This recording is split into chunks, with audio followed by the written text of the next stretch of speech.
우리 기독 신앙에서 핵심적인 개념은 사실은 그러니까 기독 신앙 그럼 예수님 신앙이잖아요. 그럼 한마디로 딱 하라 그러면 뭐냐? 하나님 나라예요. 천국이고 뭐고 다 하나님 나라예요. 누차 말씀드렸지만은 다른 말로 천국인데 우리가 이제 흔히 생각하면은 하나님 없는 천국이라 그러면은 의미가 없잖아요. 그거 같아요. 이 세상 저 세상 그건 그다지 중요하지 않아요. 이 세상이야 저 세상이냐 하는 것은 현재로서는 몸을 갖고 있느냐 없느냐, 또 몸으로 인한 불편사, 배가 고프다든지 감정도 마찬가지예요. 슬픔이라든지 이런 거, 늙는다든지 이거지요. 그러니까 결과적으로 하나님의 나라는 하나님과 내가 함께하고 있느냐 아니냐, 내가 어떤 어려움에도 하나님께서 나를 도와주실 거야 하는 생각이 있다든지, 아니면 어떤 상황에 하나님께서 나를 어떻게 이렇게 인도하셨지 한다든지, 그냥 아무것도 없는 데에게 하나님께 감사하다든지, 이것이 바로 하나님께서 함께 하신다는 증거거든요. 아무튼 구조가 이렇습니다. 사람이 이 세상에서 하나님을 알고 경험합니다. 자기 삶을 살면서 하나님과 함께하며 의식 수준을 높입니다. 그러다가 몸이 이제 시효를 다한 날에 와요. 자동차도 오래 타면 폐차해야 하듯이 똑같아요. 병원 가면 요새는 아주 자동차 정비소 수준이야. 병원이 막 바꿔 끼고 하듯이. 그러다가 이제 도저히 못 해보는 거예요. 이게 뼈대가 다 나가버리면은 그게 이제 죽는다 이건데요. 그때 남는 것은 몸이 아닙니다. 세월도 경험의 기억도 아니에요. 자기가 평생을 살면서 무엇을 추구했는가, 자기가 평생을 살면서 추구한 그 하나님만 딱 남는 거예요. 나이 드신 분들은 이 말을 조금 더 실감할 거예요. 이게 인생입니다. 몸의 삶에서 하나님을 만납니다. 그리고 시공을 초월한 영혼의 세상을 고대하면서 이 세상을 살아요. 따라서 지금 몸으로 사는 것은 결국은 영원한 나라에 대한, 영혼에 대한 모형이죠. 우리 신앙은 사람이 자기 몸의 삶에서 하나님을 알고자 하는 거예요. 그래서 구약의 선지자 호세아는 이렇게 말했어요. 힘써 여호와를 알자. 호세아 6장 3절입니다. 그러므로 우리가 여호와를 알자. 힘써 여호와를 알자. 그의 나오심은 새벽빛같이 일정하니 비와 같이 땅을 적시는 늦은 비와 같이 우리에게 임하시리라. 이렇게 농사에 빗대어서 이제 한 거지요. 거기는 이제 우기가 있다 그러면 늦은 비, 이른 비 있거든요. 그러니까 막 그걸 섭리를 아는 사람들은 조급해하지 않을 거 아니겠습니까? 다 때가 있다 이 말인데요. 때라는 것은 하나님께서 어떻게 하시는 때, 하나님의 방식이 있다 이 얘기입니다. 신앙은 그것을 어떻게 편성할 것인가 이거죠. 우리는 뭐랍니까? 섭니다. 그래 하나님 뜻에 내가 맞는가 아닌가 이거 생각하죠. 하나님을 알아야 방법이 보인다. 호세아가 그 말하는 겁니다. 여기 힘써 알자란 말이 나오는데 이것을 아는 것을 추정하다 이 뜻이에요. 여기서 알다란 말이 알민데 명사형으로 썼는데 다트. 호세아 6장 6절에도 나옵니다만은 지식을 말하는데 이걸 제가 지난번에 언급했던 야하다, 동사가 야하다예요. 인지하다, 지각하다, 이해하다. 깊은 관계로서 아는 것을 말하죠. 친분을 맺다, 성관계하다 이 뜻도 있어요. 힘써란 말은 나다프, 추적하다, 뒤쫓다. 그러니까 호세아가 힘써 여호와를 알자 이것은 애써서 하나님을 알고자 하자, 깊은 관계를 맺도록 하자 이 얘기예요. 인생은 하나님과의 관계거든요. 하나님을 안다면은 때를 알 것입니다. 신앙인으로서는 뭐예요? 사실 하나님께서 알아주시기만 한다 그러면은 신앙인에게서 어려움은 사라져요. 사실은 내가 무슨 일에도 하나님께서 알아주신다는 생각이 내게 든다면은 아마 불안하지 않을 거예요. 그 문제거든요. 이제 그 하나님께 알아주신 걸 우리는 어떻게, 하나님께서는 차원이 높으신 분이니까 하나님께서 직접 어떻게 알아주신가에 대해서 어떻게 느껴요? 복도 그 일부분이에요. 뭐 죽을 병에 걸렸는데 기도해서 살았다고 하면 병이 나은 것도 중요하지만은 하나님께서 나의 인생에 관계하에 계신다는 뜻이거든요. 그럼 더 나가보자는 얘기예요. 그러니까 예수님께서는 그걸 아셨기 때문에 십자가를 거부하실 수가 없었던 거예요. 그건 반대의 경우죠. 그러니까 십자가도 있고 복도 있고 다 있는데 어느 것이든 하나님께서 이것에 관계하여 계시느냐 이 문제지요. 하나님을 알아야 하고 추적해야 되는데 사람이 자기 인생에서 온통 통틀 하나님을 추적하는 것입니다. 하나님의 섭리에 익숙하기 위해서 우리는 반드시 하나의 과정을 거쳐야 합니다. 자기 부인이에요. 자기 부인은 예수님께서 말씀하신 특별한 개념입니다. 구약 성경에는 이게 구체적으로 없어요. 마태, 마가, 누가가 다 똑같이 나오는데 오늘은 마가복음, 왜냐하면 마가복음은 제일 먼저 쓰인 거니까 마가복음 8장 34절에 보면은 무리와 제자를 불러 이르시되 아무든지 나를 따라오려거든 조건절이에요. 그러니까 너희가 나를 안 따르려면은 안 해도 상관없는데 만약에 나를 따르겠다는 생각이 있다면 자기를 부인하고 자기 십자가를 지고 나를 좇을 것이라 했어요. 십자가도 중요하지 않아요. 왜 안 중요하냐? 자기 부인이 없으면 십자가는 의미가 없는 거예요. 그러니까 십자가가 비록 고통스러울지라도 자기 부인이 이루어졌기 때문에 십자가를 질 수 있는 거예요. 그러니까 이건 한마디로 자기 부인의 문제예요. 이건 마태복음 16장 24절과 누가복음 9장 23절에도 동일하게 나옵니다. 요한을 제외하고 마태, 마가, 누가 똑같은 내용을 다루고 있어요. 조금씩 다른 부분은 좀 이따 설명해 드릴 겁니다.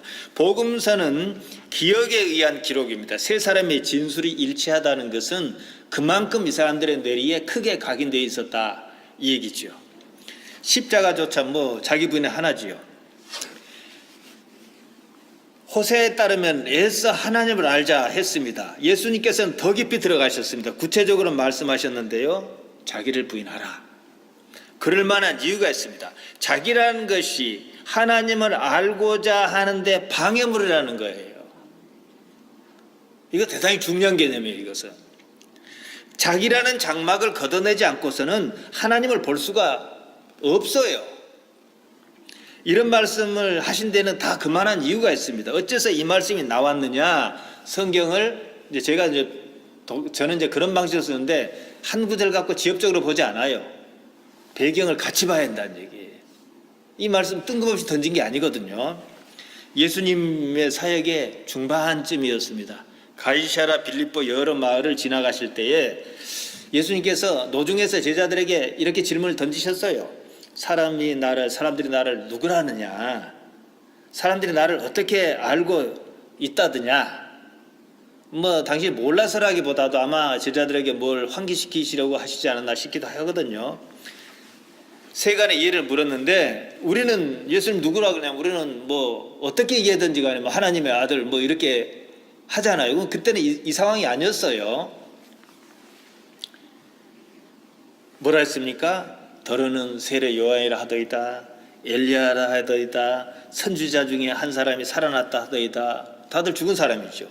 그러는 것으로 보아 훌륭하고 좋은 의미에서 충격적인 사람이 죽으면 다시 살아난다.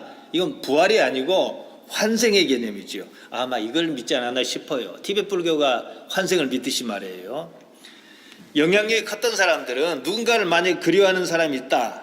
예를 들자면은 뭐 노무현 대통령을 자기가 존경하는 사람이 있다. 존경한다 그러면은 아마 죽었다는 것을 죽은 걸 뻔히 알면서도 실감이 안 갈 거예요. 그러니까 어떤 그와 비슷한 사람이 나타나면은 우리 종교가 아니라 그러면은 뭐 환생했다. 달라이라마는 지금 14대인데 달라이라마 그다음 달라이라마는 안 한다 그럽니다. 그럼 이 사람들은 아주 환생했다고 생각하거든요. 림포체도 그렇게 하거든요. 근데 아무튼요. 그들에게 왜 세례 요한이라면 세례 요한 충격적이었어요. 등장에서부터 죽음에 이르기까지 모두 충격적이었어요. 불의에 구원하지 않고 정의를 말했고 헤롯과 헤로디아의 불륜과 잘못을 지적하다가 목이 잘려 죽었어요. 세상에 그렇게 한 사람 없었거든. 그러니까 예수님의 그 거침없는 어떤 메시지 전달 방식이 세례 요한의 환생이 아니냐 이렇게 생각할 수가 있었던 거죠. 안 그러면 엘리야 뭔가 능력이잖아요. 엘리야는 물론 죽음을 안 보고 올라갔습니다만은 능력이잖아요.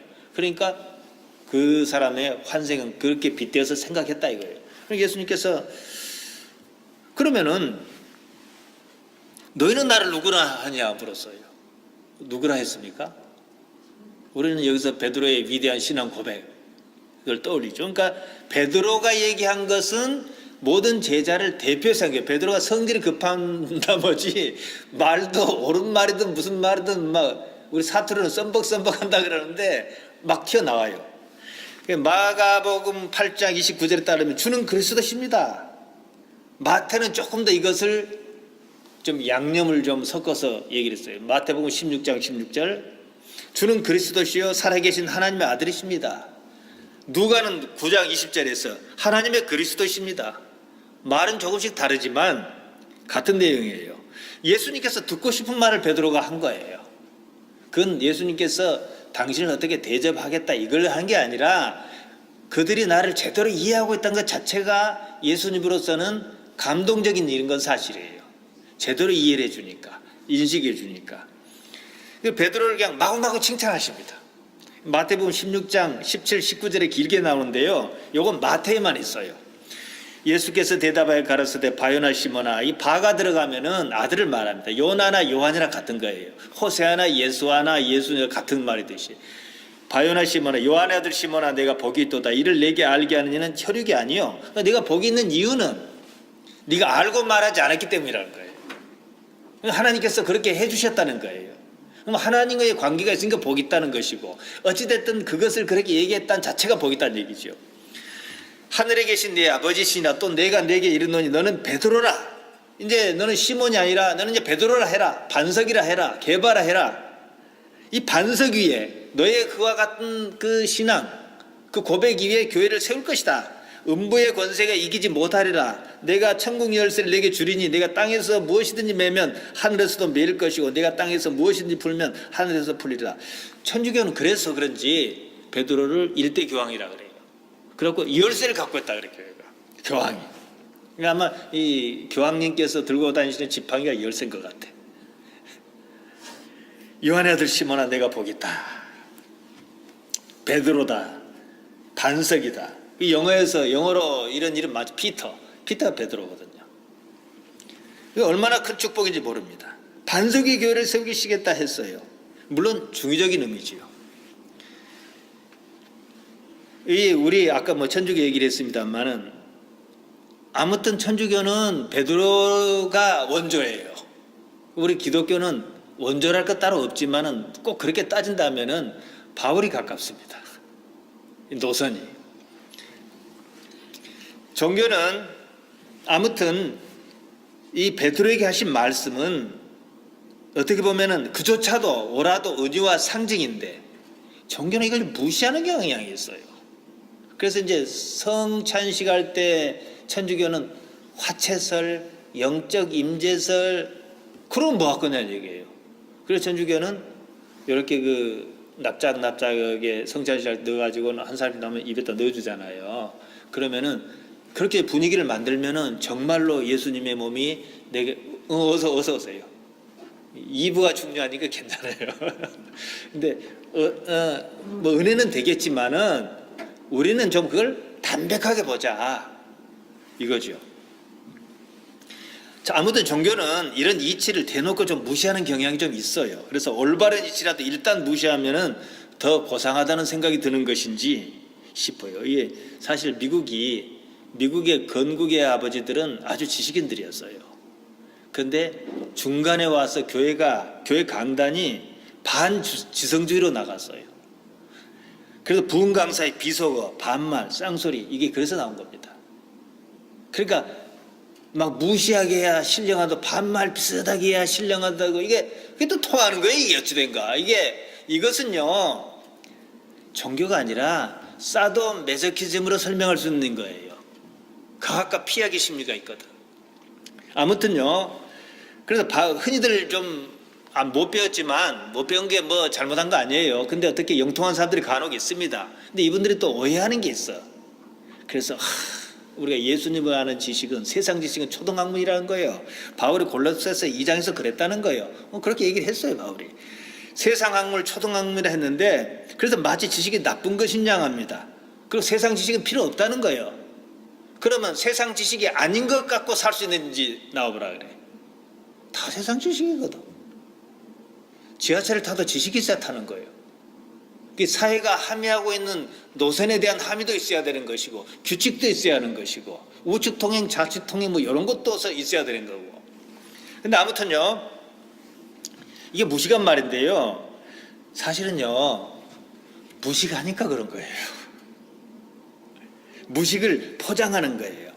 성경의 내용은요 그 자체가 높은 지식이에요. 사도 바울이 세상 학문을 초등학문에 했던 것은 세상 학문이 의미가 없다 까기 위해서 그런 게 아니고 인정을 하고 그보다도 더 높은 지식이라는 얘기예요.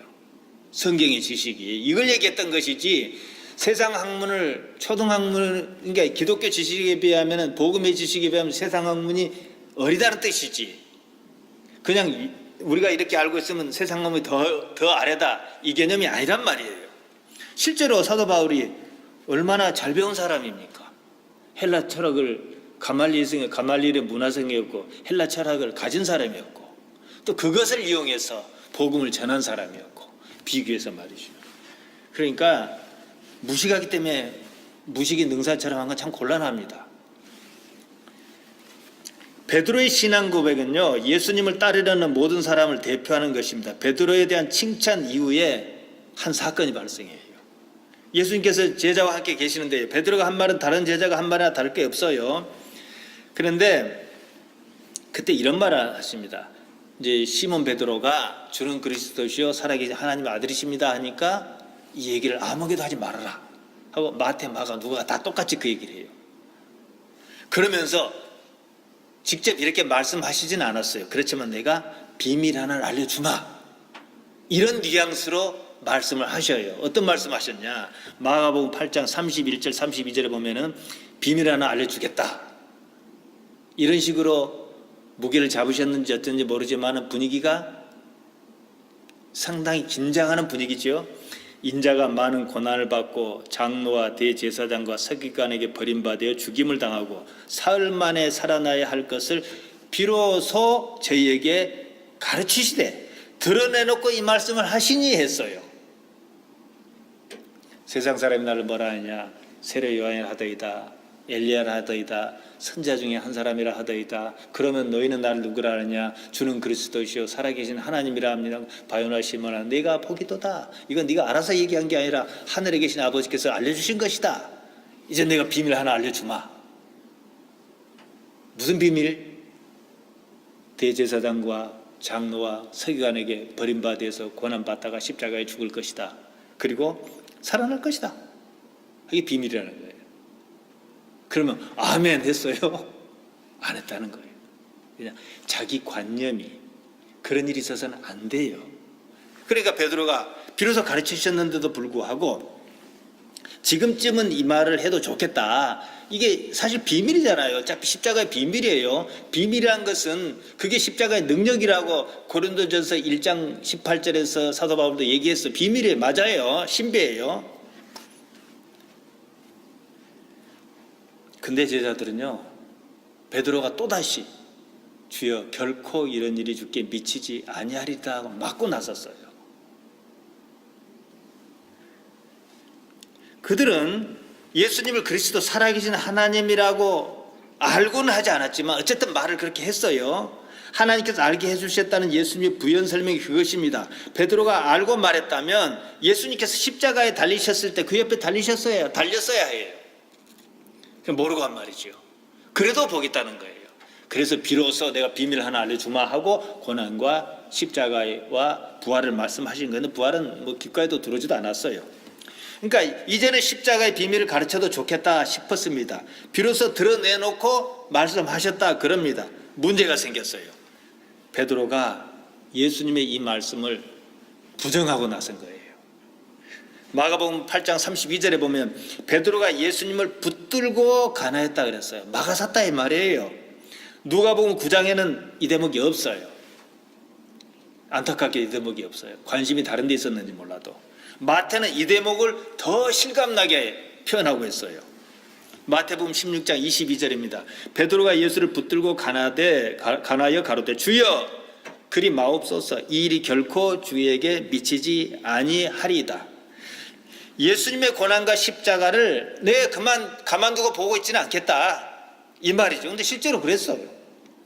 겟세마네 동산에서 기도를 마쳤을 때에 이제 유다가 이제 이 유다의 지로로 대제사장의 군병이 예수님을 잡으러 왔습니다. 그때 베드로는 품에서 검을 빼서 야야야야 했어요. 그랬더니 대제사장의 종의 귀가 하나 오른쪽 귀가 툭 떨어져 나가버렸어요. 누군가 했더니 또 이것은 요한이 언급을 해요. 요한복음 18장 10절에 그의 이름은 말고다 이렇게 했어요. 근데 예수님께서 그 깃대기를 주워가지고 돌아 붙여주셨다는 거 아니에요. 아무튼요, 베드로는 예수님의 고난과 십자가를 맡겠다 이랬어요. 베드로 자신의 생각에 따른 거였습니다. 그러나 그것은요, 십자가는요, 왜 비교해야 하나님의 생각이거든요. 여기서 우리가 생각이 충돌이 일어납니다. 베드로 사람의 생각과 하나님의 생각이 충돌이 일어나는 거예요. 그러니까 내 생각을 버리지 않으면 하나님의 생각을 받아들일 수가 없는 거예요. 이건 이해 문제가 아니라 아예 수용이 불가능한 거예요. 자기 부인은 그래서 중요한 거예요. 그래서 이제 예수님께서 그 상황에서 돌이켜 베드로를 꾸짖으셨다고 합니다. 마태복음 16장 23절과 마가복음 8장 33절에 나오는데요. 예수께서 돌이키사 제자들을 보시며 베드로를 꾸짖어 가라사대 사단아 내두로 물러가라. 내가 하나님의 일을 생각지 아니하고 도리어 사람의 일을 생각하는도다. 비밀을 거부했지요. 그러니까 지금 딱 이 수준에서 베드로는 뭡니까? 예수님께서 예루살렘에 올라가실 터인데 올라가시면은 유대 왕 되시는 거예요. 야고보와 요한 그 두 형제인데 이미 선수를 쳤어요. 하나는 오른편에, 하나는 우의정, 하나는 좌의정. 그러니까 다른 제자들도 이걸 듣고는 내가 먼저 말할 건데 저것들이 먼저 얘기했다고 분이 났다 그랬어, 성경에. 그러니까 이들이 예수님을 따른 목적은 지금 우리가 예수님 따른 목적, 현재로서 따른 목적과 달라요. 우리는 왕 되려고 예수님 따르지 않아요. 물론 복 받으려고 따라요. 그렇다면 똑같은 거겠지만. 그건 뭐예요? 만약에 베드로에게 천사장 미가엘이 특별한 은혜를 줘서 능력을 줬다면은 겟세마네 동산에 기어 올라오는 대제사장의 종 다 죽여버렸을 거예요. 그러면 하나님은 일을 막아버리는 거잖아요. 그래서 사단이라고 그런 거죠. 생각의 차이죠. 베드로는 졸지에 사단으로 전락했습니다. 뭐 누가 보면 언급이 없습니다. 언제는 천국 열쇠를 맡겼다 이렇게 큰 칭찬하시다가 그만 사단이 된 거예요. 무엇 때문에 이 차이가 생겼는가? 이 점입니다. 이 대목이죠. 제가 길게 설명한 이유가 여기에 있습니다. 하나님의 생각보다 사람의 생각, 곧 베드로 자신의 생각을 앞세워 판단했다 이 문제예요. 우리에게도 마찬가지예요. 이 문제는 여전히 숙제예요. 우리에게도. 당시로 가봅시다. 어느 누구도 예수님의 고난과 십자가를 이해할 수는 없었어요. 그러니까 우리 입장이라 그러면은 고난과 십자가를 말씀하시면은 이해 못하잖아. 우리도 주여 어떻게 그런 일이 있을 수 있습니까? 물어봐야 되잖아요. 근데 자기 생각에는 유대 왕이거든. 반드시 왕으로 옹립을 시켜야 돼.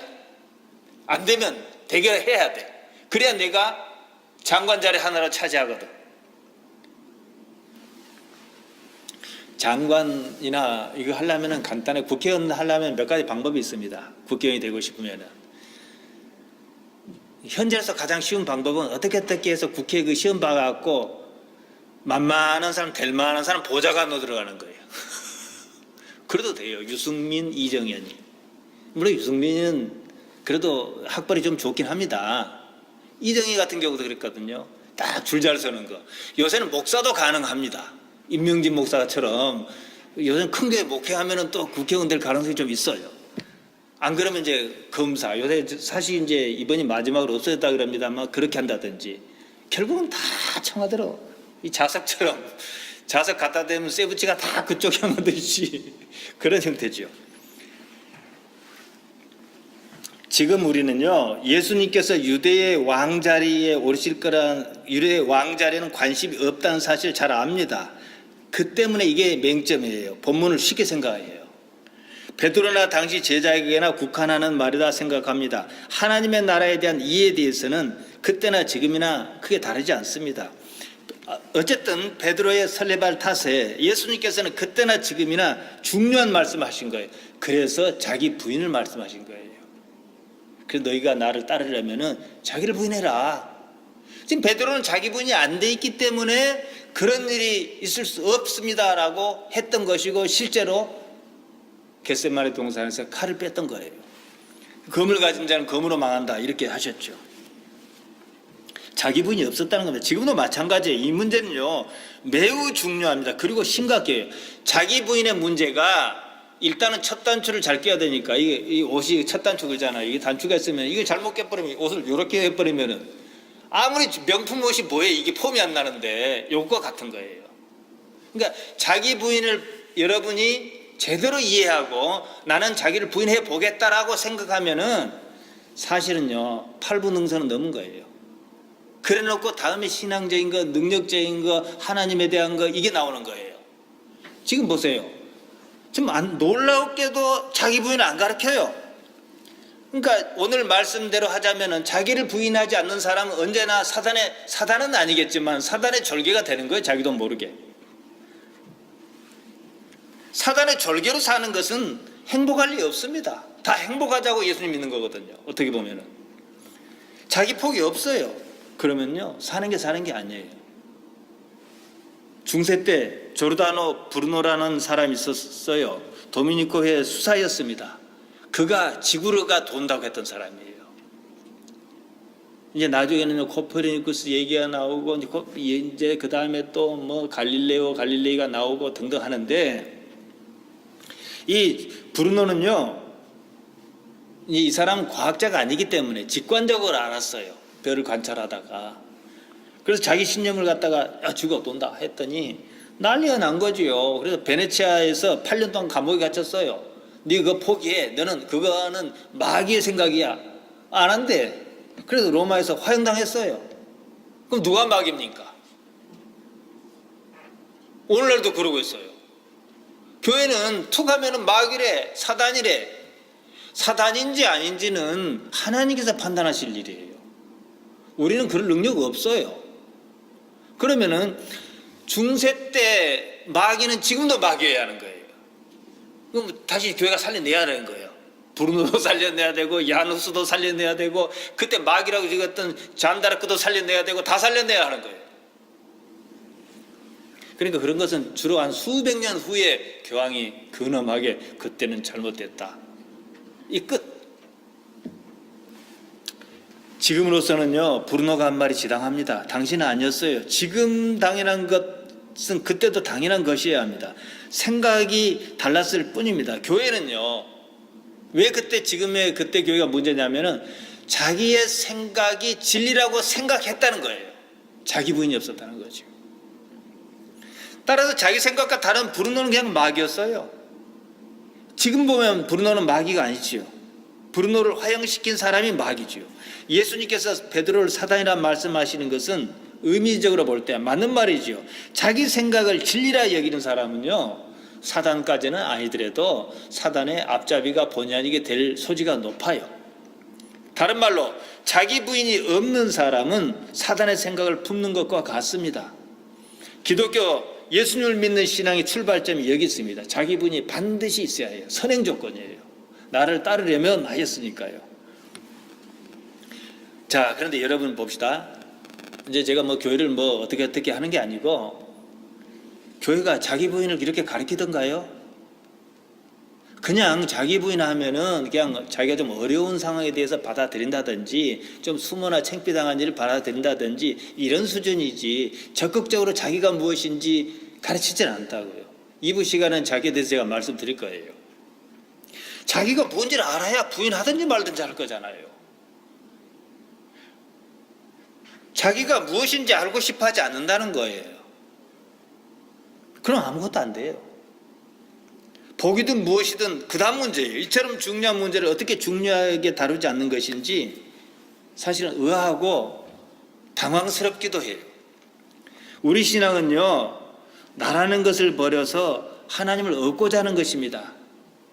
심지어는 하나님을 얻기 위해서, 하나님을 얻지 못할까 싶어서 예수님께서는 십자가를 지시지 않았습니까? 삶의 방법이 있을 것입니다. 예수님께로부터 찾고자 합니다. 예수님을 믿는다는 말이 그 말입니다. 예수님께서는 당신을 따르는 사람에게 자기를 부인하라고 분명하게 말씀하셨습니다. 그러니까 우리는 예수님을 따르려면 반드시 자기 부인을 해야 해요. 이제 자기 부인이 무엇이든지 간에 이제 설명하겠지만요. 그렇지 않으면요, 베드로처럼 사단이라고 책망받을 수밖에 없는 거예요. 자기 부인 없이 예수님을 따른다는 말은 빈말입니다. 십자가조차도 자기 부인이 있어야 지든지 말든지 하는 거예요. 결국은 부인하려면은 나라는 것이 도대체 뭐냐, 이 문제가 대두되겠지요. 자기를 부인하지 않고는 하나님을 알 방법이 없습니다.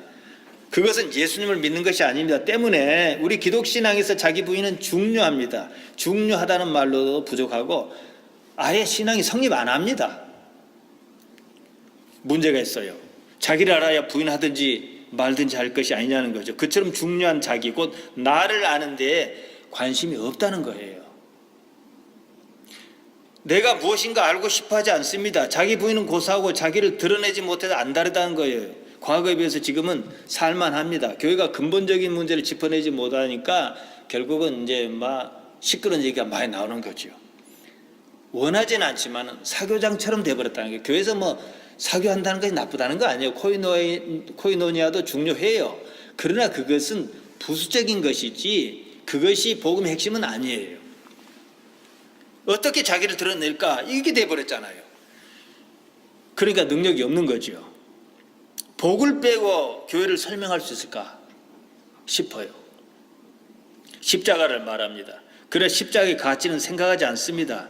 예수님을 말합니다. 예수님의 삶이 나에게 어떤 상관이 있는지 깊이 따지지 않습니다. 천국을 말합니다. 천국이 무엇인지 어떻게 가능한 것인지 생각하지 않습니다.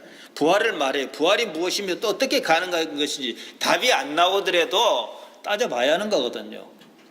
영생을 말합니다. 영원히 산다고만 했지 어떻게 영생할 것인지, 어떻게 영생이란 무엇인지 생각 안 합니다. 본질에 대해서 알고 싶지 않아요. 그러면 뭘 생각해요? 무조건 복이에요. 그냥 문제는 그 복이란 것이 복이 나쁜 게 아니에요. 내가 생각하는 복이에요. 자기 부인이 없는 사람의 복이에요. 근데 여러분, 하나님께서 가장 나쁘게 대우하시는 방법이 있어요. 원하는 대로 다 하게 해주는 거예요. 생각해 보세요. 이게 진짜 독한 형벌입니다. 성경에서 복은 신약성경 마카리오스, 행복이랑 같은 말입니다. 구약성경 에셀인데 이거 시편이 복 있는 사람 복으로 시작하잖아요. 에셀이에요.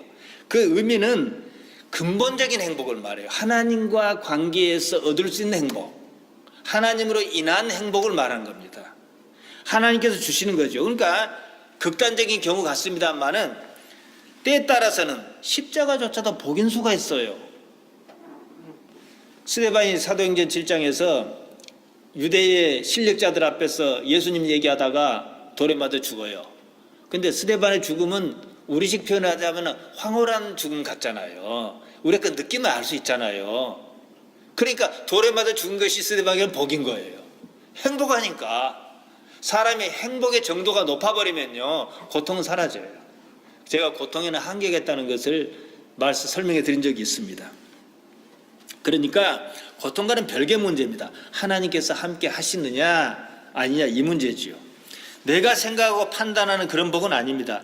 복은요 무교의 핵심 개념이에요. 무교는요 복에 살고 복에 죽어요. 내세관 없어요. 윤리도 도덕도 따지지 않아요. 우리 마을에 가면은 돈 있는 사람들이 막 조상 아버지 할아버지 묘를 막 거창하게 막 해놨어요. 복받자 하거든요. 불교 개념 아니에요. 불교는 기본적으로 화장합니다. 그러니까 그 뭐예요? 불교도 이미 무교에 점령당했다는. 기독교도 그래요. 제가 우연치 않게 고 김성수 목사 설교 짤막한 거 나온 거라면 얼핏 들었는데 이렇게 지적했어요. 그런 교회 모습을 구판이다. 그런 교회 목사를 양복 입은 무당이다. 이렇게 지적했어요. 그의 말에 대해서 어떻게 반박할 수 있는지.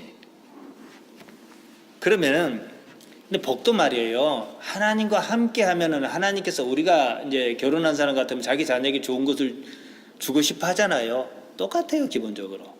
그러니까 지레 놀랄 필요는 없어요. 그럼 하나님께 복 안 주시면 내가 어떻게 살아? 놀랄 거 없어요.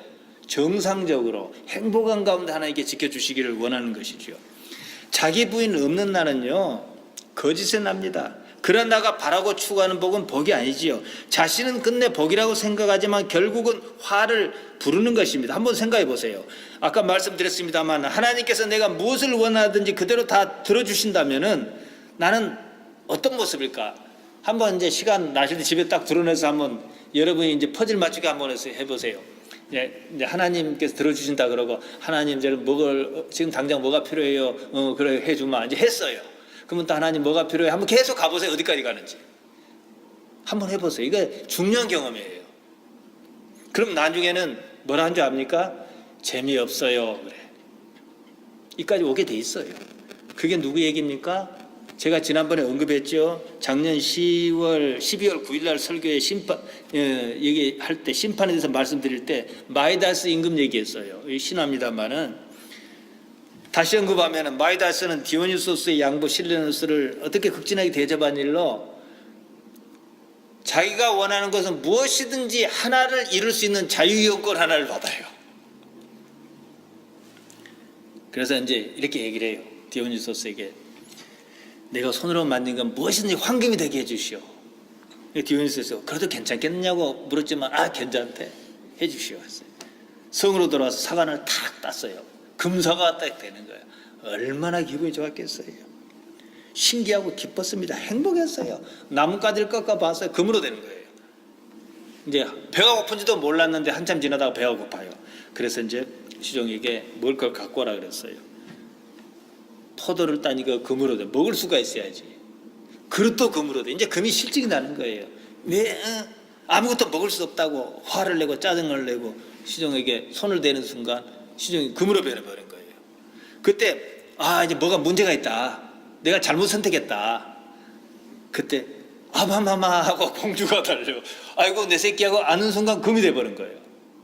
그러니까 이제 디오니소스가 잘못했으니까 원래대로 돌려달라 이랬다는 얘기죠. 우리 기독신앙 중 대다수가 생각하는 복에 대한 이해가 이 수준입니다. 그러니까 하나님께서 복을 안 들어주신 게 복이지요. 그렇지 않겠습니까? 딸이 금이 되면 안 되잖아요. 그렇다고 아무리 금도 좋지만은 금사과를 먹을 수 있는 것도 아니고 금쌀알로 된 금밥을 먹을 수 있는 것도 아니고 자기가 원하는 것을 이루는 것이 복이라고 생각합니다. 복이 문제가 아니에요. 자기가 문제라는 인식을 하지 못한 거예요.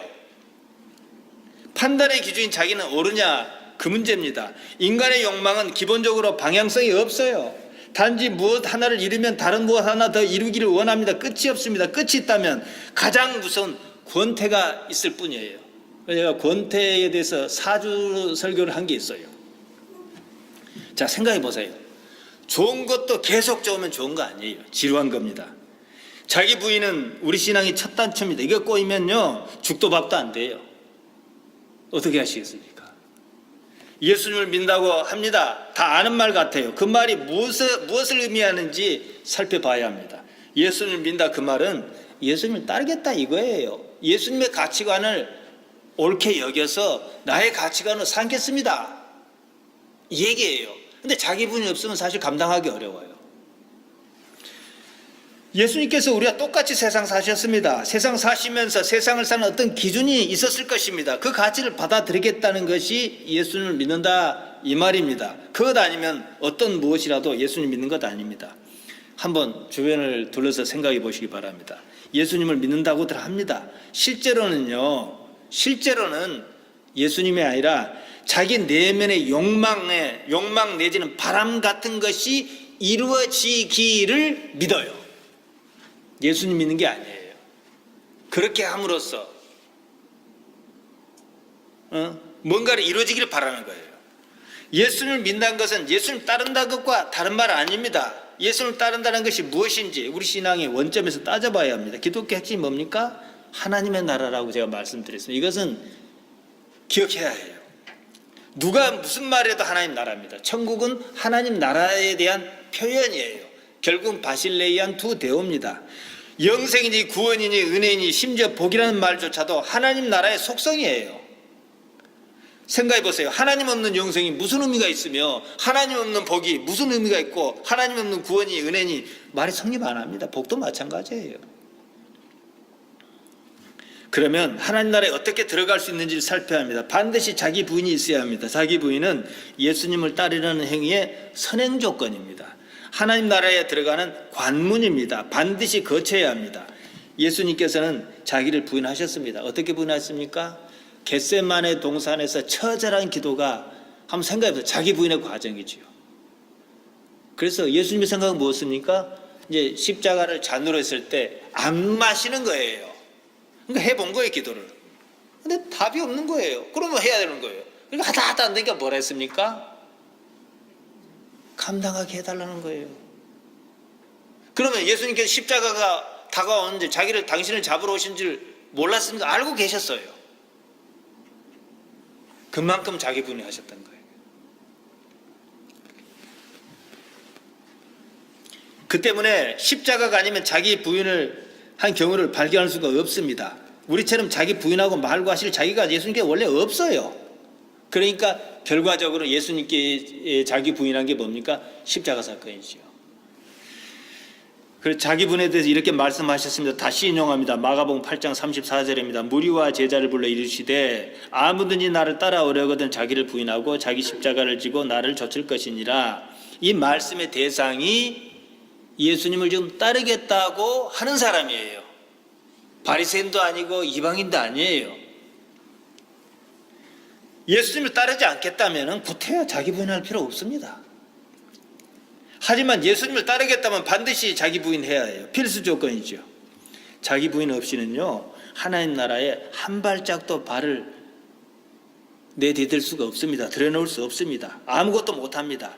교회 나와서 백날 자기 생각에 예수님을 믿는다 해도 헛것이에요. 의미 없어요.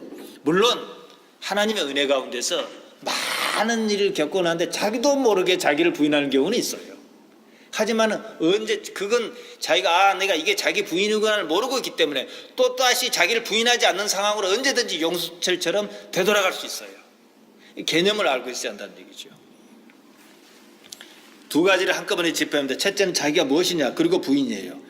자기 곧 나를 알아야 부인하든지 말든지 할 것입니다. 그것이 가능합니다. 결국 신앙은요 나를 제대로 알아야 하는 것입니다. 부인은 간단해요. 부정하는 거예요. 나를. 포기입니다. 자기 생각을 절대시 하지 않는 겁니다. 생각은 할 수 있어요. 계획은 할 수 있어요. 그러나 그 길을 인도하시는 이는 하나님이시다. 이거 이미 자기 부인과 비슷한 얘기지요. 자기 생각을 그러나 그것이 절대적으로 옳다고 인정하지는 않는 것입니다. 요한복음 1장에 아주 좋은 예가 하나 있습니다. 강도는 좀 약하지만 예수님께서 나다나엘을 부르시는 장면이 나옵니다. 먼저 빌립을 부르셨어요. 빌립은 어떻게 해서 이제 예수님을 알아봤습니다. 그리고 나다나엘을 찾아가서 이렇게 말해요. 요한복음 1장 45절인데요. 모세가 율법에 기록했고 여러 선지자가 기록한 그 일을 우리가 만났으니 요셉의 아들 나사렛 예수이시니라. 나다나엘은 이렇게 반응했어요. 1장 46절에 보면 나사렛에서 무슨 선한 것이 나겠느냐. 헛소리하지 마라. 이 촌동네에서 뭐 그런 게 나겠느냐. 그러니까 자기가 아는 바 자기 생각에 나사렛에서 무슨 선한 것이 나겠느냐는 말이죠. 이런 본문을 접할 때 대개는 그 이상은 진행하지 않습니다. 예수님께서 위대한 분이시니 그러고 맙니다. 뭐 그렇게도 생각하겠지 이러고 맙니다. 예를 들자면은 제가 진리를 찾았다. 여러분 다 와서 내 말 들어라. 저를 가장 가까이 하는 사람이 안 옵니다. 안 들어요. 진리를 알까 싶어서. 똑같은 이치예요. 그러니까 예수님의 형제들이 야고보나 이런 형제들도 있었는데 안 믿었어요. 부활 사건, 십자가 사건, 부활 사건 다 한 뒤에 믿었어요. 그만큼 자기 생각, 자기 관념을 절대시하는 겁니다. 자기라는 것이 귀를 닫게 만들어요. 나다나엘도 예의가 아니었습니다. 그럼에도 그는 빌립의 말을 일단 들었다는 거예요. 와 보라 하니까 와 봤어요. 그래도 적어도 다른 가능성만큼은 열어두었다는 것입니다. 예수님께서는 그러한 나다나엘을 가리켜 뭐라고 평가하셨습니까? 참 이스라엘 사람이라 그 속에 간사한 것이 없도다 이랬어요. 그가 빌립에 가서 그렇게 얘기하고 있고 그런 상황을 알고 계셨겠죠. 그리고 그가 그렇게 반응해서 온 걸 알았겠죠. 이게 간사한 것이 없도다 이렇게 평가한 거죠. 나다나엘의 생각에는 나사렛에서는 선한 것이 난리가 없습니다. 그래도 와보라니까 와봤다는 그 점입니다. 사실 와보기 전까지 자기 생각을 굽힌 것은 아니었어요. 그래도 일단 와봤다는 그거예요. 소극적이긴 하지만 그 순간만큼은 자기 부인이 이루어진 겁니다. 가룟 유다는요, 예수님을 배신했다, 팔았다, 이건 제가 설명했어요. 그 다 차지하고 자기 부인이 없었어요. 자기 생각을 믿었어요. 그렇기 때문에 예수님을 내준 거예요. 그러니까 사단의 자식이 된 거죠. 그만큼 자기가 분명했기 때문에 예수님께서 십자가를 말씀하셨을 때 알았을 거예요. 그러나 받아들일 수가 없었어요. 배신이고 뭐고 그건 두 번째 문제입니다. 그처럼 자기 분이 없이는요, 진리를 만나기란 것은 불가능합니다. 한 10분 쉬었다가 다음 시간에는 자기란 것이 어떤 구조인가, 그리고 어떻게 부인이 가능한가에 대해서 말씀을 제가 드리겠습니다. 자기 부인 하면은요, 왜 어렵냐면 개념에 대해 관심도 물론 없고 복과도 상관없을 것 같아서 그런 것도 있겠지만은 가장 쉬운 것은 자기를 부인하면 자기가 죽는 줄 알아요. 진짜 자기가 산다는 생각을 미처 못해요. 자기를 부인하면 자기가 없어진다고 생각합니다. 사실 기독교 신비가 여기에 있거든요. 모양상 결론부터 말씀드리면은 내가 어떤 이유가 있어가지고 내 한 몸 죽어서 대한민국이 살 것 같아요. 그러면 대한민국은 내가 되는 거예요. 부모는 그 마음을 알아.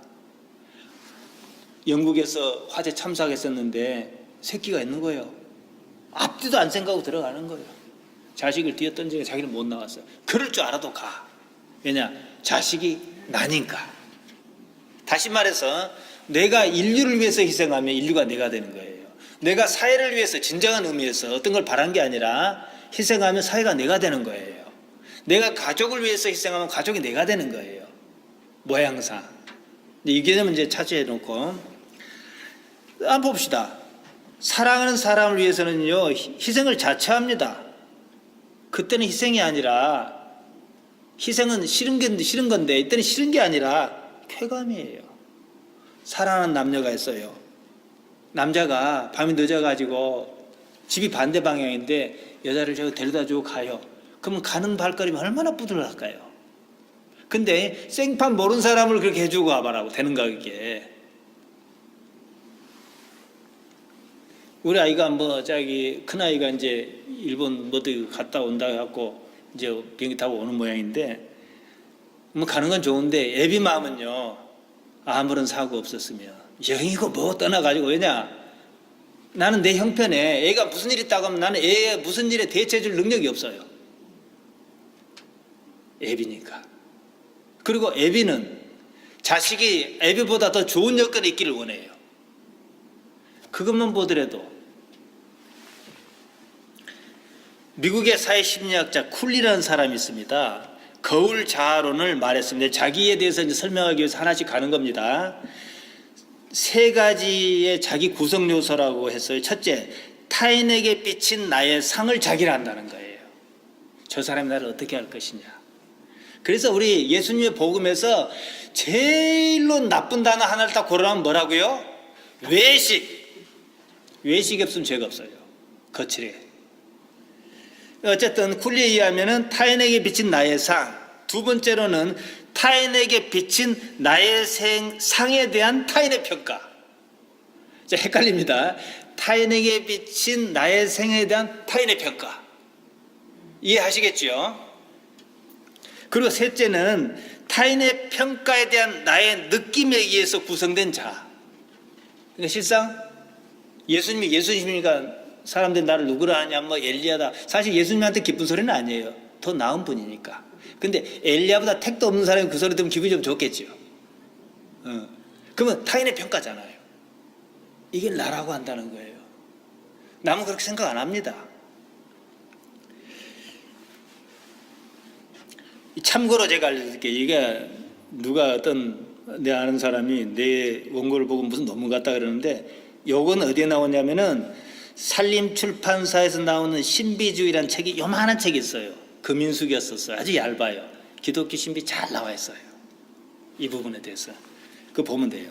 나는요, 단지 나여야 해요. 남에 의해서 반영된 나를 나라고 한다는 거예요. 이때 남이 마치 거울 역할을 한다는 것입니다. 거기에는 실제의 나가 없어요. 허상의 나죠. 그럼 남이 안 봐주면 나는 죽었냐는 얘기죠. 바로 이것이 이제 저의 용어로 하면은 거짓자다. 바울의 용어로 얘기하면 겉사람이다. 그 다섯 유형모는 뭐 참얼이라는 표현을 썼어요. 이렇게도 표현합니다만은 그런 거예요. 그러니까 이 거짓자라는 것은 이 자기 부인은 바로 이 점을 건드려요. 거짓의 나는요, 남의 기대나 바람으로 구성된 허구의 존재입니다. 문제는 그것을 진짜라고 여긴다는 데 있어요. 남의 반응과 평가에 따른 나, 거기에 울고 웃는 과정에서 만들어진 나를 흔히들 나라고 여긴다는 거예요. 이것은요, 거짓 존재인데 인생, 사회와 과정에서 발생한 일입니다. 바로 이런 거짓의 나를 부정할 때 우리는 하나님께로 나아가는 길이 좀 트이는 거예요. 그 다음에 영성의 인재 노력이 있는 거예요. 그 다음에. 그때 우리는 우리 안에 내재한 신의 속성은, 사람이 이제 하나님의 형상이란 말 쓰잖아요. 이게 드러나기 시작해요. 구원은 그것입니다. 소테리아. 이 구원하다. 소조라 그래요. 소조. 영어로 굿이에요. 굿라이프예요. 구원이란 것. 그러니까 내 삶이 어떤 형편에 들어가는지 나는 행복한 거예요. 하나님으로 인해서. 이게 구원인 거예요. 죽음조차도 나는 하나님과 행복했어요. 죽어도 괜찮아요. 하나님과 계속 할 게 있을 거니까. 이런 개념이죠. 행복 시작점이죠. 이건 고통과는 상관없습니다. 아까 말씀드린 대로 내가 내 가족을 위해서 정말로 좋아서, 아니면 애인을 위해서 정말로 좋아서 내가 약간의 고통을 받고 희생을 받고 대가를 지불한 것에 대해서 나는 손해봤다는 느낌 안 들거든. 행복한 거거든, 그 자체가. 물론 고통은요, 힘들어도 언제나 감당할 만한 것이어야 합니다. 자식을 기른 경우에 이런 경험을 쉽게 하지요. 자식 때문에 여러 가지 일을 겪기도 해요. 그렇다고 나쁜 건 아니에요. 그것은요. 제 얘기 하나 해드릴게요. 저는요, 매우 내성적이고 못난 사람이었어요. 중학교 다닐 때는 이제 선생이 이제 앞에서부터, 우리는 한 반에 옛날에 애들이 많았잖아요. 50명, 60명. 앞에서부터 차례로 책을 읽으라고 하자면 한 절씩 읽으라고 하면 내 순서가 들으면 가슴이 콩닥콩닥 하는 거예요. 말 삑살이 안 날까 걱정스럽고. 이 정도였어요.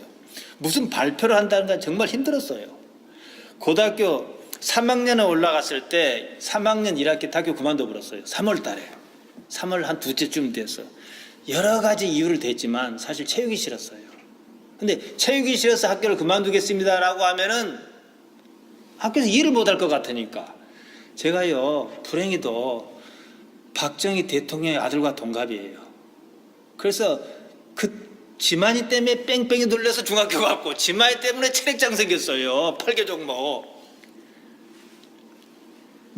아, 참. 8개 항목 중에서 제가 유일하게 잘하는 것은 잇몸 일으키기예요. 왜 그걸 잘하는지 모르겠어요. 나머지는 다 못해. 턱걸이도 지금은 합니다만 하나도 못해.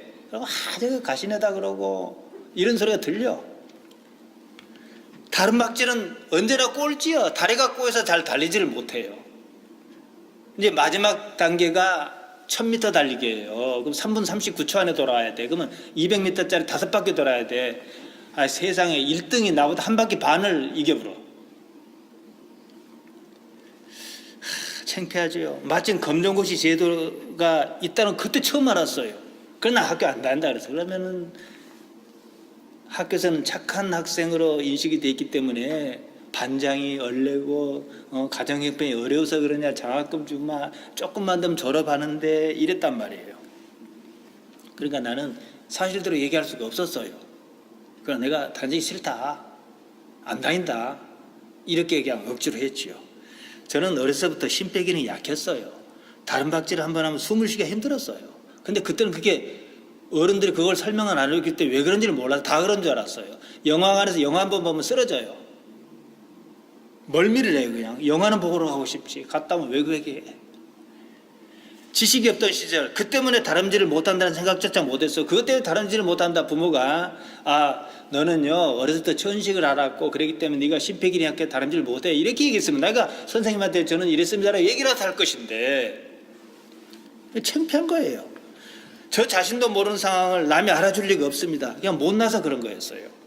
사회생활을 할 때는 이래 가지고는 안 되겠다, 이거 고치려고 노력을 많이 했습니다.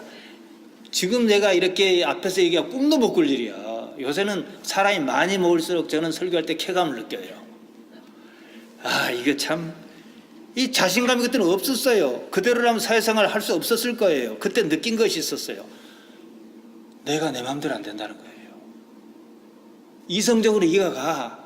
남이 뭐라 안 한다는 거 알아요. 내가 정한 룰이 있는 것도 아닌데 뭐가 있어, 다 내 안에 갇혀 있는 거예요, 이게. 근데 이게 무엇인지를 몰랐습니다. 남을 많이 의식하는 것도 아닌데 아무튼 못난다는 것이 창피하다, 이렇게 해석을 했어요. 초등학교 4학년 때 제가 가장 좋아하는 외할아버지하고 같이 살았는데 외할아버지가 돌아가셨어요. 지금 다 전화가 있잖아요. 그러니까 부고를 다 전화로 하면 되는데 이 집까지 돌아가면서 애들이 이제 해 뜨기 전에 부고를 전하는 게 애들 할 일이에요. 친척 집에 부고를 제가 전화로 갔어요. 친척 할머니가 계시는데 촌수가 어떻게 되는지 모르지만 자기는 할머니예요. 할머니를 우리는 구분하기 위해서 바구니 짓는 할머니라 그랬어요. 옛날에 대바구니를 만들어 팔든지 아마 그러셨던 것 같아요. 그 할머니 집에 갔는데 대문에 딸랑이도 없고 쌀이문이라 소리도 안 나. 근데 할머니하고 부르면 되는데 그걸 몰랐어요. 사람 돌겠대. 가서 그냥 올 수도 없고. 흔들어 소리가 나야 될 텐데 이게 아주 촌에 살았기 때문에 누구를 부를 때도 여보세요도 안 돼. 어이 그래. 그래서 우리는 요새 사람들 뭐라 그래, 식당에서 저기요 그러지. 하다 우리나라는 그 앞존법이 어렵다 보니까 이제 다 떡볶이 아줌마도 이모고 다 이모로 통하는데 그거 조금 더 발전한 거예요. 그러니 팔복이 없는 거예요. 그냥 갈 수도 없고. 그러다 좀 있으니까 이제 할머니 나오시더라고요. 그래서 전화가 온 경험이 있어요. 그러니까 제일 힘든 게 어디 세배하러 가면 친척들이 세뱃돈 주는 건 좋은데 그 집 대문 열고 들어가기가 힘든 거예요. 어떻게 불러야 할지를 모르겠어요. 차라리 그러면은 아무개 집에서는 큰아버지라 불러라 한다든지 삼촌 이렇게 해라 이렇게 가르쳐줬으면 좋겠는데 안 가르쳐줘. 그것도 모르냐 그러고 사내 자식 그것도 못한다 그러고. 어른들은 무엇을 가르쳐주기보다는 잘했다 못했다 이 평가만 하기에 익숙하더라고요. 이러지도 저러지도 못하고 있었는데 마치 할머니가 이제 아침에 해 뜨기 전에 나오는 거예요. 그래서 이제 할아버지 돌아가셨습니다 전화가 왔죠. 그러니까 그분들이 볼 때 저는 그냥 착한 아이지 못난 아이 개념은 없어요. 그래서 저는 저한테 틀에 갇혀 있는 거예요. 생각이 많았습니다. 그러나 그 생각이 바깥으로 나오게 하는 방법을 몰랐어요. 딱 틀만 가르쳐 주면 돼요. 강아지하고 똑같거든요. 아이들은 커갈수록 저 자신이 이제 감옥과 같았어요. 어린 나이였지만 무슨 체면 같은 것이 있는지 아무튼 그랬습니다. 남에게 싫은 소리 듣는 것도 싫어했고 그것이 나를 지키는 줄 알았습니다. 저는 나라는 감옥에 갇혀 있었습니다. 큰 틀에서 보면요 모두가 이와 같아요. 남의 평가를 두려워합니다. 특히 과거의 경험이 좋지 못한 사람일수록 심각합니다. 그것은요 과거라는 이름의 망령과 같습니다. 우리 마을에 한 아이가 있었어요. 우리 아이들이 이제 산을 넘어서 다 학교를 가는데 그 아이가 사람들이 동네 사람 다 못나네 그래. 제가 볼 때 못나네 아니에요. 꼭 저 같은 아이였어요. 학교에 뭐를 갖다 줘 심부름을 시키면은 언덕 고개 말을 놓고 와버려요. 아까 제가 말씀드린 그와 똑같은 경우예요. 가서 무엇을 어떻게 불러야 할지를 모르는 거예요. 놓고 와버려요. 그러니까 나중에 못나네 하니까 방 안에만 밖에 있었어요. 그러니까 어떻게 해요? 이제 차라리 못나네 소리 듣고 방 안에서 TV 채널 5만 거 돌리고 사는 게 더 나아요. 정신병원에 있대요. 내가 볼 때는 스스로 미처 정신병원에 있고 싶은 상태로 간 거예요. 그러니까 누구나 다 그 안에 껍질 속에 있는 걸 끄집어내줄 방법을 몇 가지 단어만 가르쳐주면 돼. 어디 가서는 아무개를 불러라. 상황이 이렇게 바뀌었을 때는 어떻게 불러라. 이렇게 봐서 어떻게 하라 해주면 되는데 안 해주고는 너는 못한다 이렇게 한 거예요.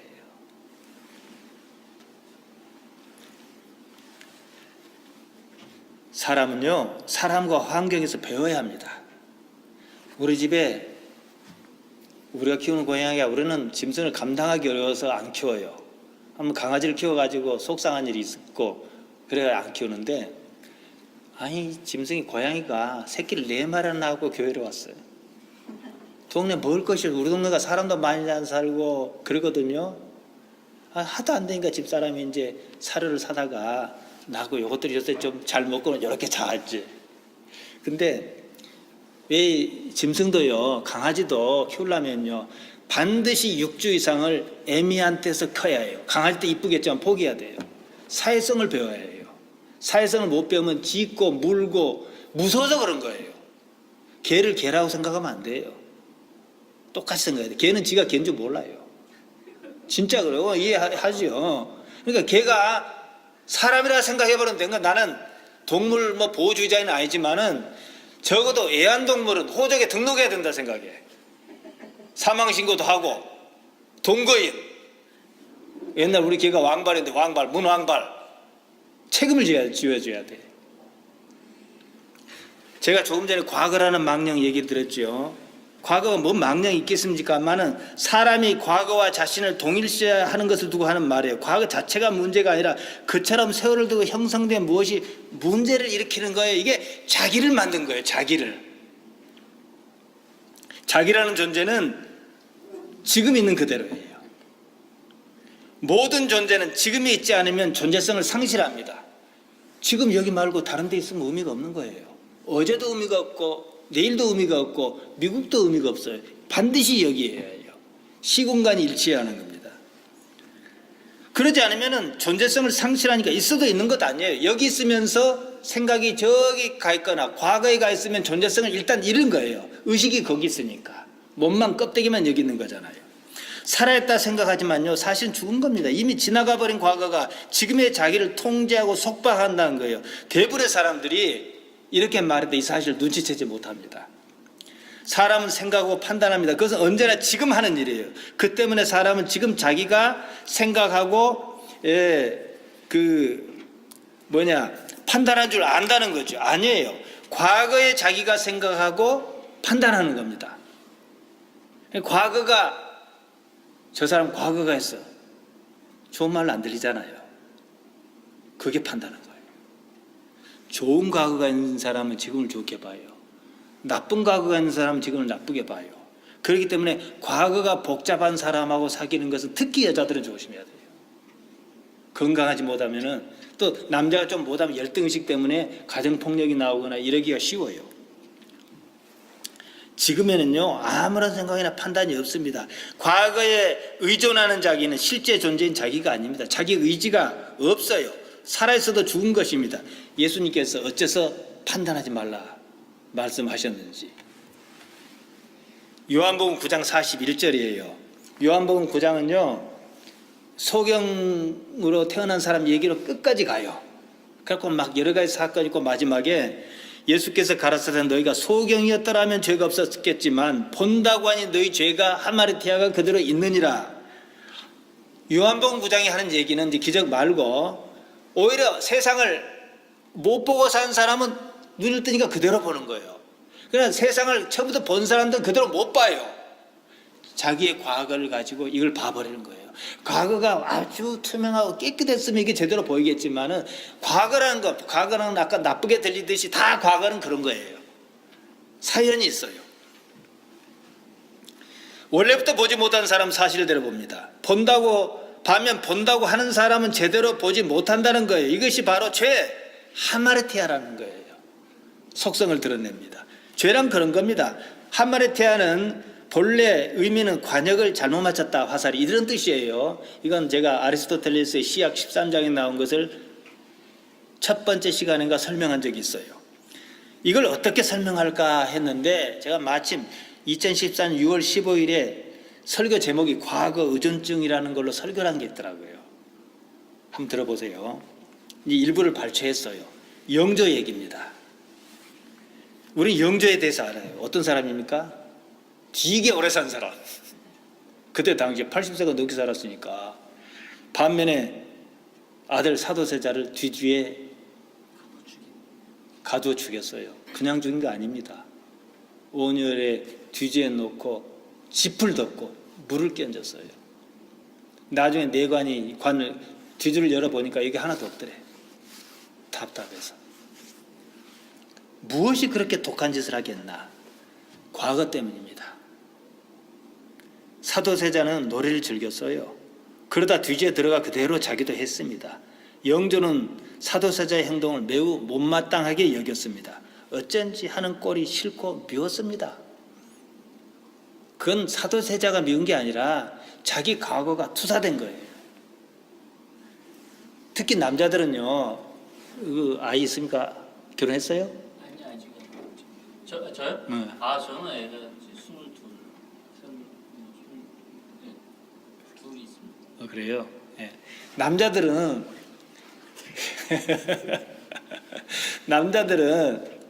왜 웃어요? 남자들은 자기 아들이 보통 건강하지, 보통 남자들 아들이 자기가 감추고 싶어도 못된 짓을 그렇게 할 때 진짜 미워요. 자기 닮은 거. 그걸 뛰어넘기를 바라는데 나 참아 이거 안 했으면 좋겠는데 싶은 짓을 하고 있는 거야. 그 싫어. 아무튼요, 사도세자의 꼴이 미웠습니다. 싫었습니다. 싫다든지 밉다든지 하는 감정은요, 지금 마음에 일어나는 현상입니다. 사실은요, 지금 일어난 것이 아니라 지금 나타난 거예요.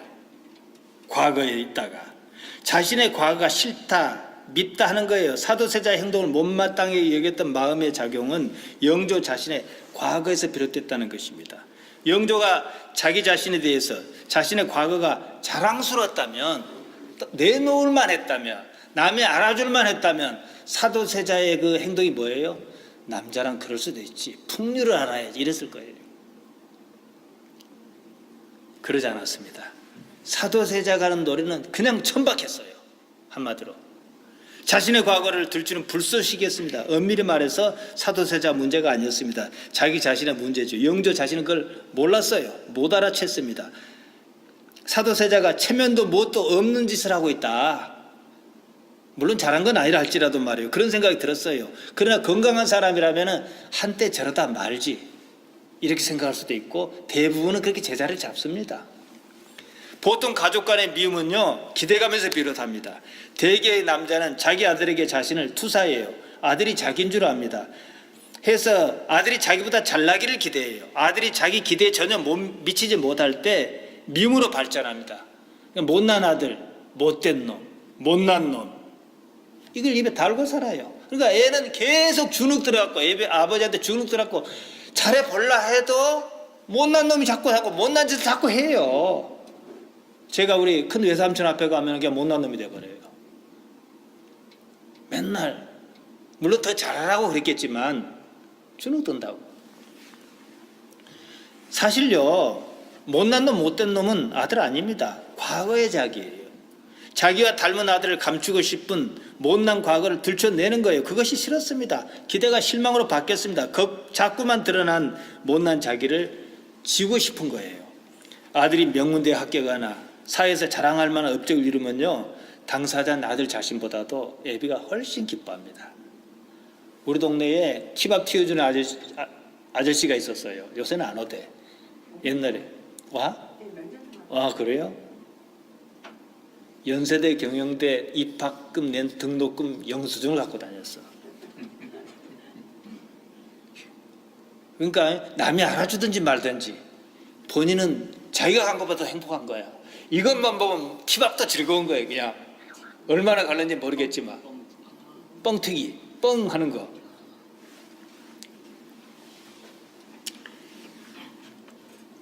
그래서 그런 경우에는 만족감이 충만하죠. 지난 세월의 모든 고생이 눈 녹듯 사라집니다. 기대 이상의 것을 이뤘기 때문입니다. 그러니까 애들도 이제 우리 애들은 다 아니까 그러지만은 부모의 돈을 따먹는 방법이 있어요.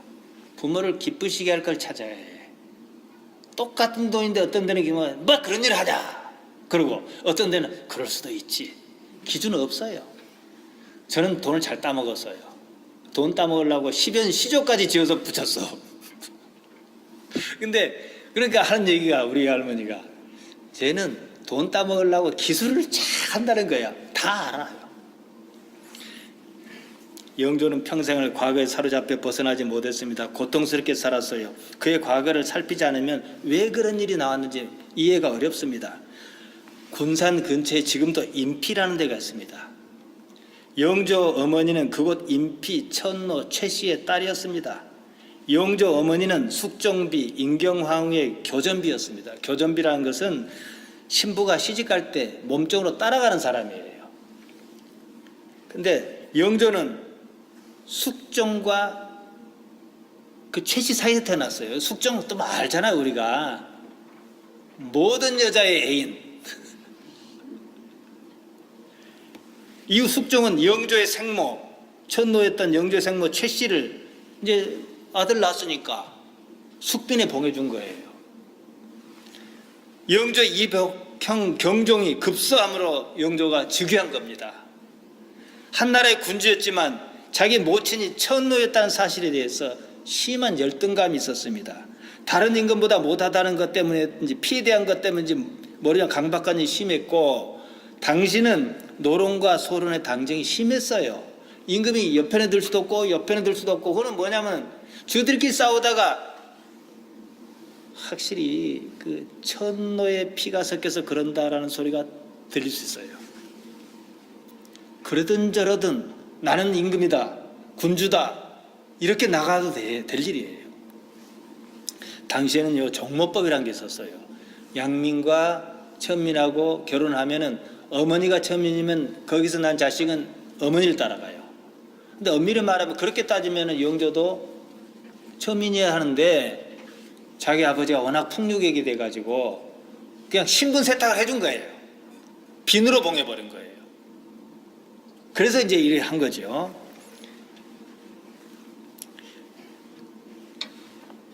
이것이 열등감으로 나중에는 강박관념으로 평생 따라다닙니다. 조정에서 누군가 무슨 말을 하면 그 말이 자기에게 자신이 천출이라고 비꼬는 것은 아닌지 그런 생각이 들었어요. 누가 자신의 출신에 대해서 무슨 말을 하는 것만 같습니다. 과거 의존증에서 벗어나지 못했습니다. 그것은 중독과 매 한 가지예요. 좋지 못한 과거로 인한 열등감을 느끼는 남자일수록 가정폭력이 잦습니다. 대부분 이런 구조인데요. 건강하지 못한 과거가 건강하지 못한 현재를 만든다는 거예요. 자아 간의 왜곡이 생깁니다. 영조의 과거 의존증은 두 가지 불행한 사태를 일으킵니다. 하나는 아까 사도세자 문제가 있고 하나는 중전 정성왕후를 일생 동안 단 한 번도 보지 않았어요. 근데 왜 이런 일이 생겼냐? 바로 이런 구조가 성경에서 말하는 죄, 하마르티아의 불을 지피는 특성이 있어요. 사람들이 나는 안 그래 그래도 안 그래요. 그게 되살아납니다. 영조는 사도세자가 못마땅했습니다. 기대에 미치지 못했습니다. 그때마다 천민의 피가 흐르기 때문이라고 생각했습니다. 좋지 못한 생각이 뇌를 지배하며 떠나지 않고 뱅뱅 돌았습니다. 피에 대한 강박증, 자신을 탐탁지 않게 여기는 누군가가 천한 것 하면서 수군거리는 소리가 들린 데였습니다. 그것도 과대포장해서 자신에 대한 피해 평가로 다시 또 돌아왔어요. 아까 제가 거울자론 말씀드렸죠. 가장 중요한 현실의 자기는 온데간데 없는 거예요. 남의 평가에 연연한 껍데기 자기가 용상에 앉아 있습니다. 힘들었을 것입니다. 영조는 달성부원군 서종제의 딸을 꽃같은 배필로 맞이했습니다. 얼굴을 마주하던 첫날 밤 대화가 이 둘 사이를 영원히 갈라놨어요. 최명희가 그의 작품 혼불에서 당시 사정을 이렇게 묘사했습니다. 영조는 정성왕후의 희고 고운 손을 잡고 하염없이 들여다보며 찬탄에 맞지 않았다고 그럽니다. 참으로 손이 곱기도 하오. 정성왕후가 고개를 숙이는 채로 대답했어요. 본 곁에 어머니가 저를 귀엽게 여겨 시집 보낼 때까지 곱게 기르느라고 일을 한 번도 안 시켜서 그런가 봅니다. 신부의 그 한마디에 영조는 신부의 손을 놓고 말았어요. 그리고 평생을 두고 왕비에게 가까이 가는 일도 손을 잡는 일도 없었습니다. 영조는 속으로 이렇게 생각했다 그래요. 저것이 내 어머니가 미천한 종인 것을 빗대어 하는 말이구나. 저것이 내 어머니의 갈라타진 손을 제말하며 비웃는구나. 저것이 나를 모욕하는구나. 저것이 내 피를 조롱하는구나. 그랬겠습니까? 그 후 영조는 그 심정으로 왕비를 공방으로 안가품했다 그럽니다. 최명희 혼불 제4권에 나와요. 하나의 예입니다. 사도세자에 대한 증오도 사실은 자기 피에 대한 증오입니다. 실제하지도 않은 과거의 자기가 실제로 존재하는 지금의 자기를 그렇게 괴롭힌 거예요. 피해를 당한 사람도 물론 아프지만 그렇게 하는 사람이 그렇게 해서 편하겠습니까? 아들을 죽인 애비가 편겠습니까? 자신의 과거가 좋았더라면 사도세자의 행위조차 남자의 풍류로 보였을 것입니다. 과거를 현실로 끌어오지 않았더라면 그런 말도 되지 않은 일을 벌이지 않았을 것입니다. 우리에게 과거 대부분은요, 그처럼 좋지 못한 역할로 지금 현실에 나타난다는 거예요. 자신의 과거가 자식의 피를 의심케 했습니다. 사도세자 문제가 아니지요. 영조 자신의 문제입니다. 영조의 현재는 과거 의존증에 빠져 헤어나지 못했습니다. 과거 중독이지요. 중독은요, 다 마찬가지예요. 게임 중독, 약물 중독, 도박 중독. 중독 중에 제일 무서운 게 도박이에요. 도박이 왜 무섭겠어요? 대박의 가능성, 예측할 수 없는 결과, 약간의 기대감, 이게 교묘하게 섞여 있는 게 도박이에요. 그러나 항상 하면 돈을 따면 도박 재미없어요. 이런 일은 영조에게만 있는 것 아닙니다. 사람 누구나 할 것 없이 이런 증세가 있습니다. 이때 과거는요, 망령처럼 살아서 현재의 마음을 지배합니다. 바로 그 때문에 자기를 부인하라는 거예요. 만들어진 자기를 부인하라는 거예요. 엄밀히 말하면 실제 존재는 지금 난데 자기를 부인해버리면요, 일단 과거가 힘을 못 써요. 과거는 그냥 과거에서 끝납니다. 그랬을 뿐이에요. 자아 완성이 있는 사람은요, 자신의 과거, 아까 제가 부끄럽다 옛날 얘기, 못난 얘기도 할 수 있는 것처럼 덤덤하게 볼 수 있어요. 이미 완성이 됐으니까. 사람을 불행에 빠지게 하는 아주 적절한 소재가 바로 과거입니다. 주변에서 예를 들자면은, 요새는 이제 뭐 귀신 들렸단 말 잘 안 씁니다만은, 귀신 뭔지 압니까? 과거예요, 사실은. 과거에 붙들려 사는 겁니다. 귀신 들렸다는 사람이 있다만 보세요. 그에게서 과거만 싹 지워버리면 아무런 일도 안 일어납니다. 과거가 마치 살아있는 생명처럼 지금의 자신을 지배하는 겁니다. 보다 정확하게 표현하자면 과거의 나가 지금의 나를 지배하는 거예요. 가지고 노는 겁니다. 실제하는 것은 지금의 나입니다. 과거가 아무리 좋아도요, 과거예요. 실제하지 않습니다. 알 수 없는 어떤 힘에 눌려 자유롭지 못한 현실을 사는 것이 이를테면 귀신 들렸다 이렇게 표현할 수 있는데요, 사람이 과거에 매이는 한 결코 행복할 수 없어요. 우리 성경에 죄라는 말이 있어요. 그러한 과거가 없다면 죄로 인한 상황 또한 없습니다. 과거는 죄가 아니지만 꼭 그렇게 작동한다는 거예요. 그러니까 한마르티아는 화살 같은 것이 관역을 제대로 못 맞춘 건데, 이제 우리식으로 정확한 표현은 번역 방법이 없어요. 그러니까 겉다리 짚다라든지 잘못되었다든지 이런 상황에 대한 표현이지 윤리적인 문제가 아니에요.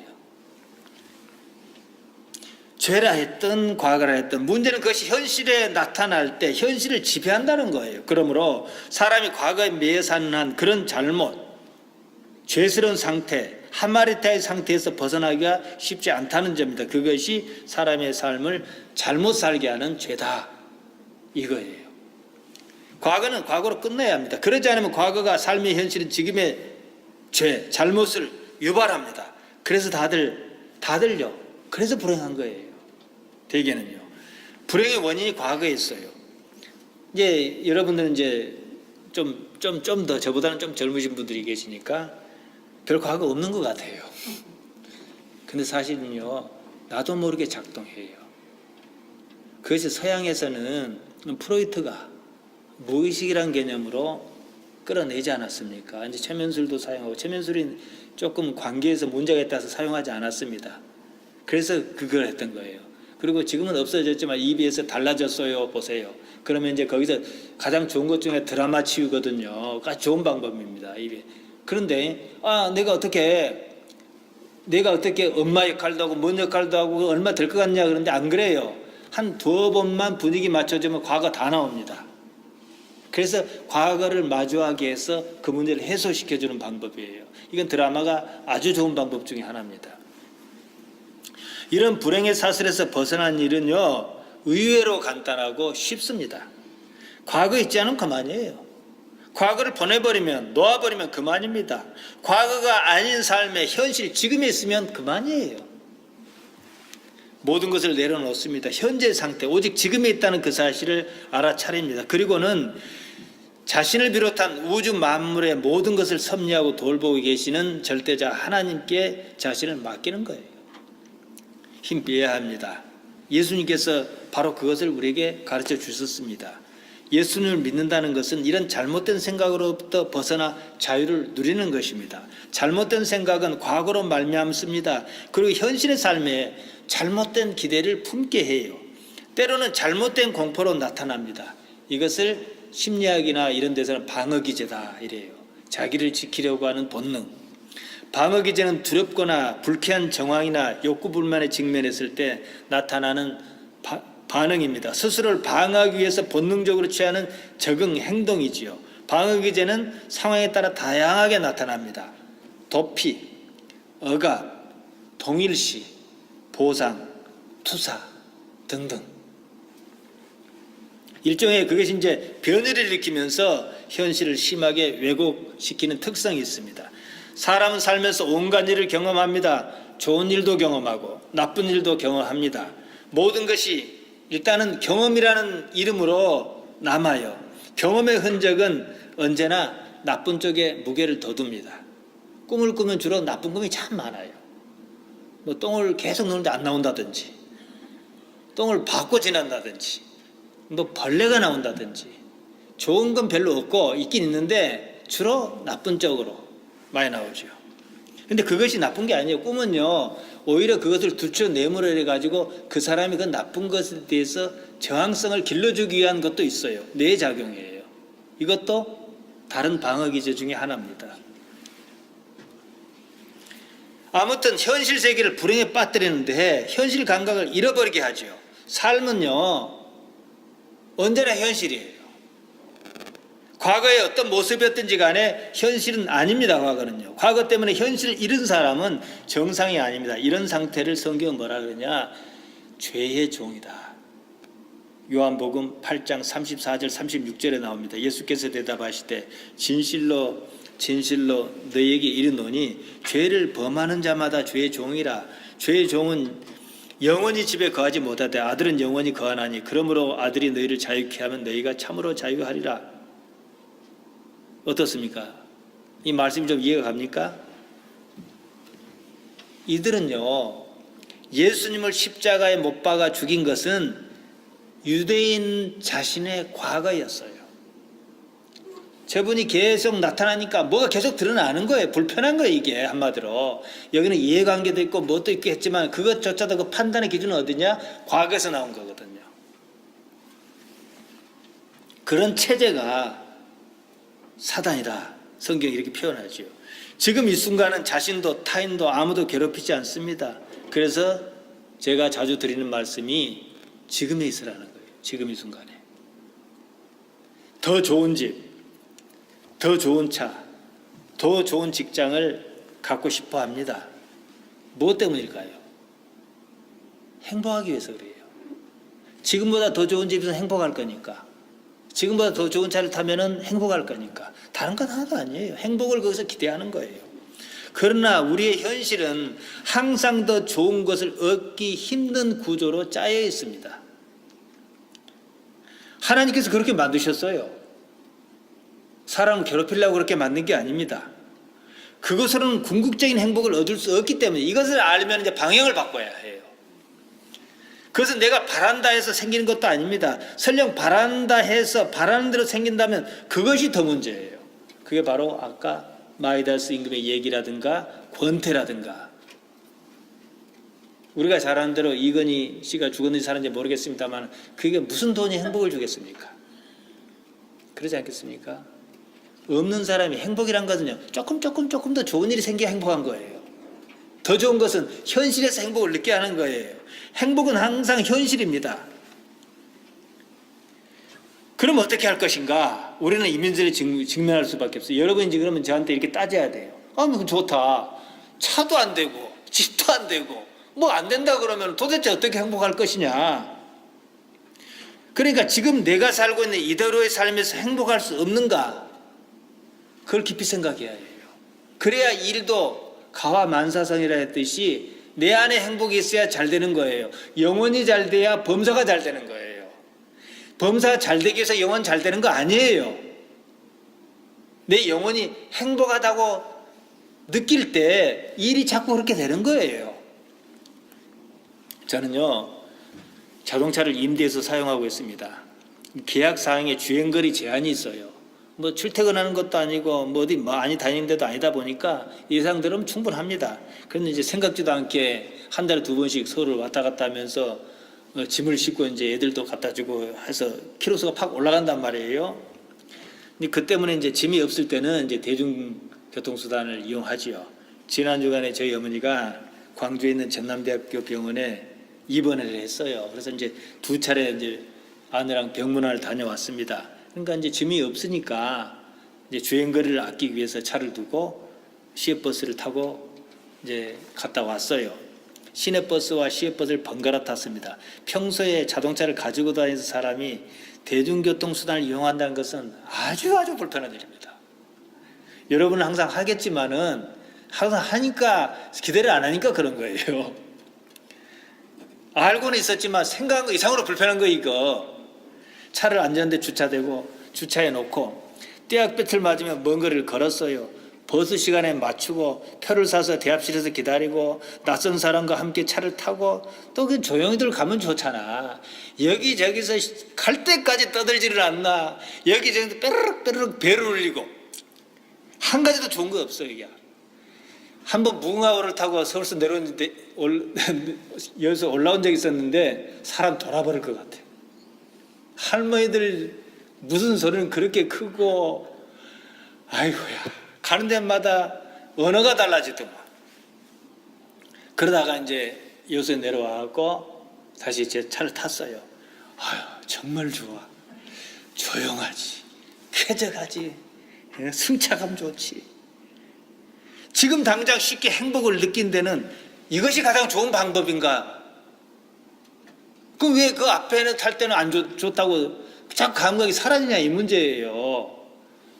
불행하게도요, 도파민 수치는 똑같은 걸 경험해도 계속 줄어듭니다. 모든 쾌감은 도파민입니다. 뇌가 해석을 달리할 뿐이에요. 지금보다 더 좋은 요건을 얻기란 쉽지 않습니다. 불가능해요. 있다 해도 어쩌다 있는 정도예요. 돈이 있다 해서 항상 새 집을 살 수 있는 것도 아니에요. 돈 있으면 새 집 사도 복잡해요. 뭐 이전하고 뭐하고 그러면 뭐 변호사 사서 하면 되지 뭐 이렇게 얘기하는데 그것도 복잡해. 저놈이 돈 돌아갈 수도 있는 것이고 그 자체가 고통이에요. 또 새 집에 가면 또 이사도 해야 돼. 누가 내 마음대로 깨끗하게 해주나. 내 성질대로 청소해야 돼. 가구도 다시 배치해야 돼. 능력이 있다 해서 아무 때나 차를 살 수 있는 것도 아니에요. 여러 가지 걸리는 건 많습니다. 쉽게 할 수 있다 해도 문제예요. 쉽게 할 수 있다면 또 쉽게 할 수 있기 때문에 행복하지 않아요.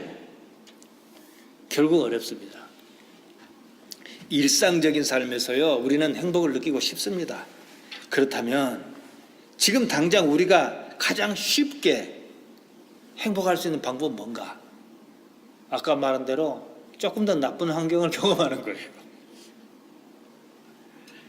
여행에서 집에 돌아오면 집이 참 좋습니다. 여행에서 좋은 점도 있지만 새로운 걸 접하는 게 좋은 점도 있지만 평소에는 운동도 안 하는 사람이 그 많은 데를 돌아다녔으니까 고관절도 아프고 얼마나 힘들겠어. 본전 뽑으려고 돌아다녔으니까. 그러니까 집이 얼마나 좋아. 평소에는 삶의 자리인 집이 좋다고 느끼지 않습니다. 더 나쁜 환경에 처했다가 본래 자리로 되돌아왔을 때 좋다고 느낍니다. 사실 그 자리가 그 자리예요. 보통 행복은 이처럼 절대적인 것이 없습니다. 상대적인 감각이에요.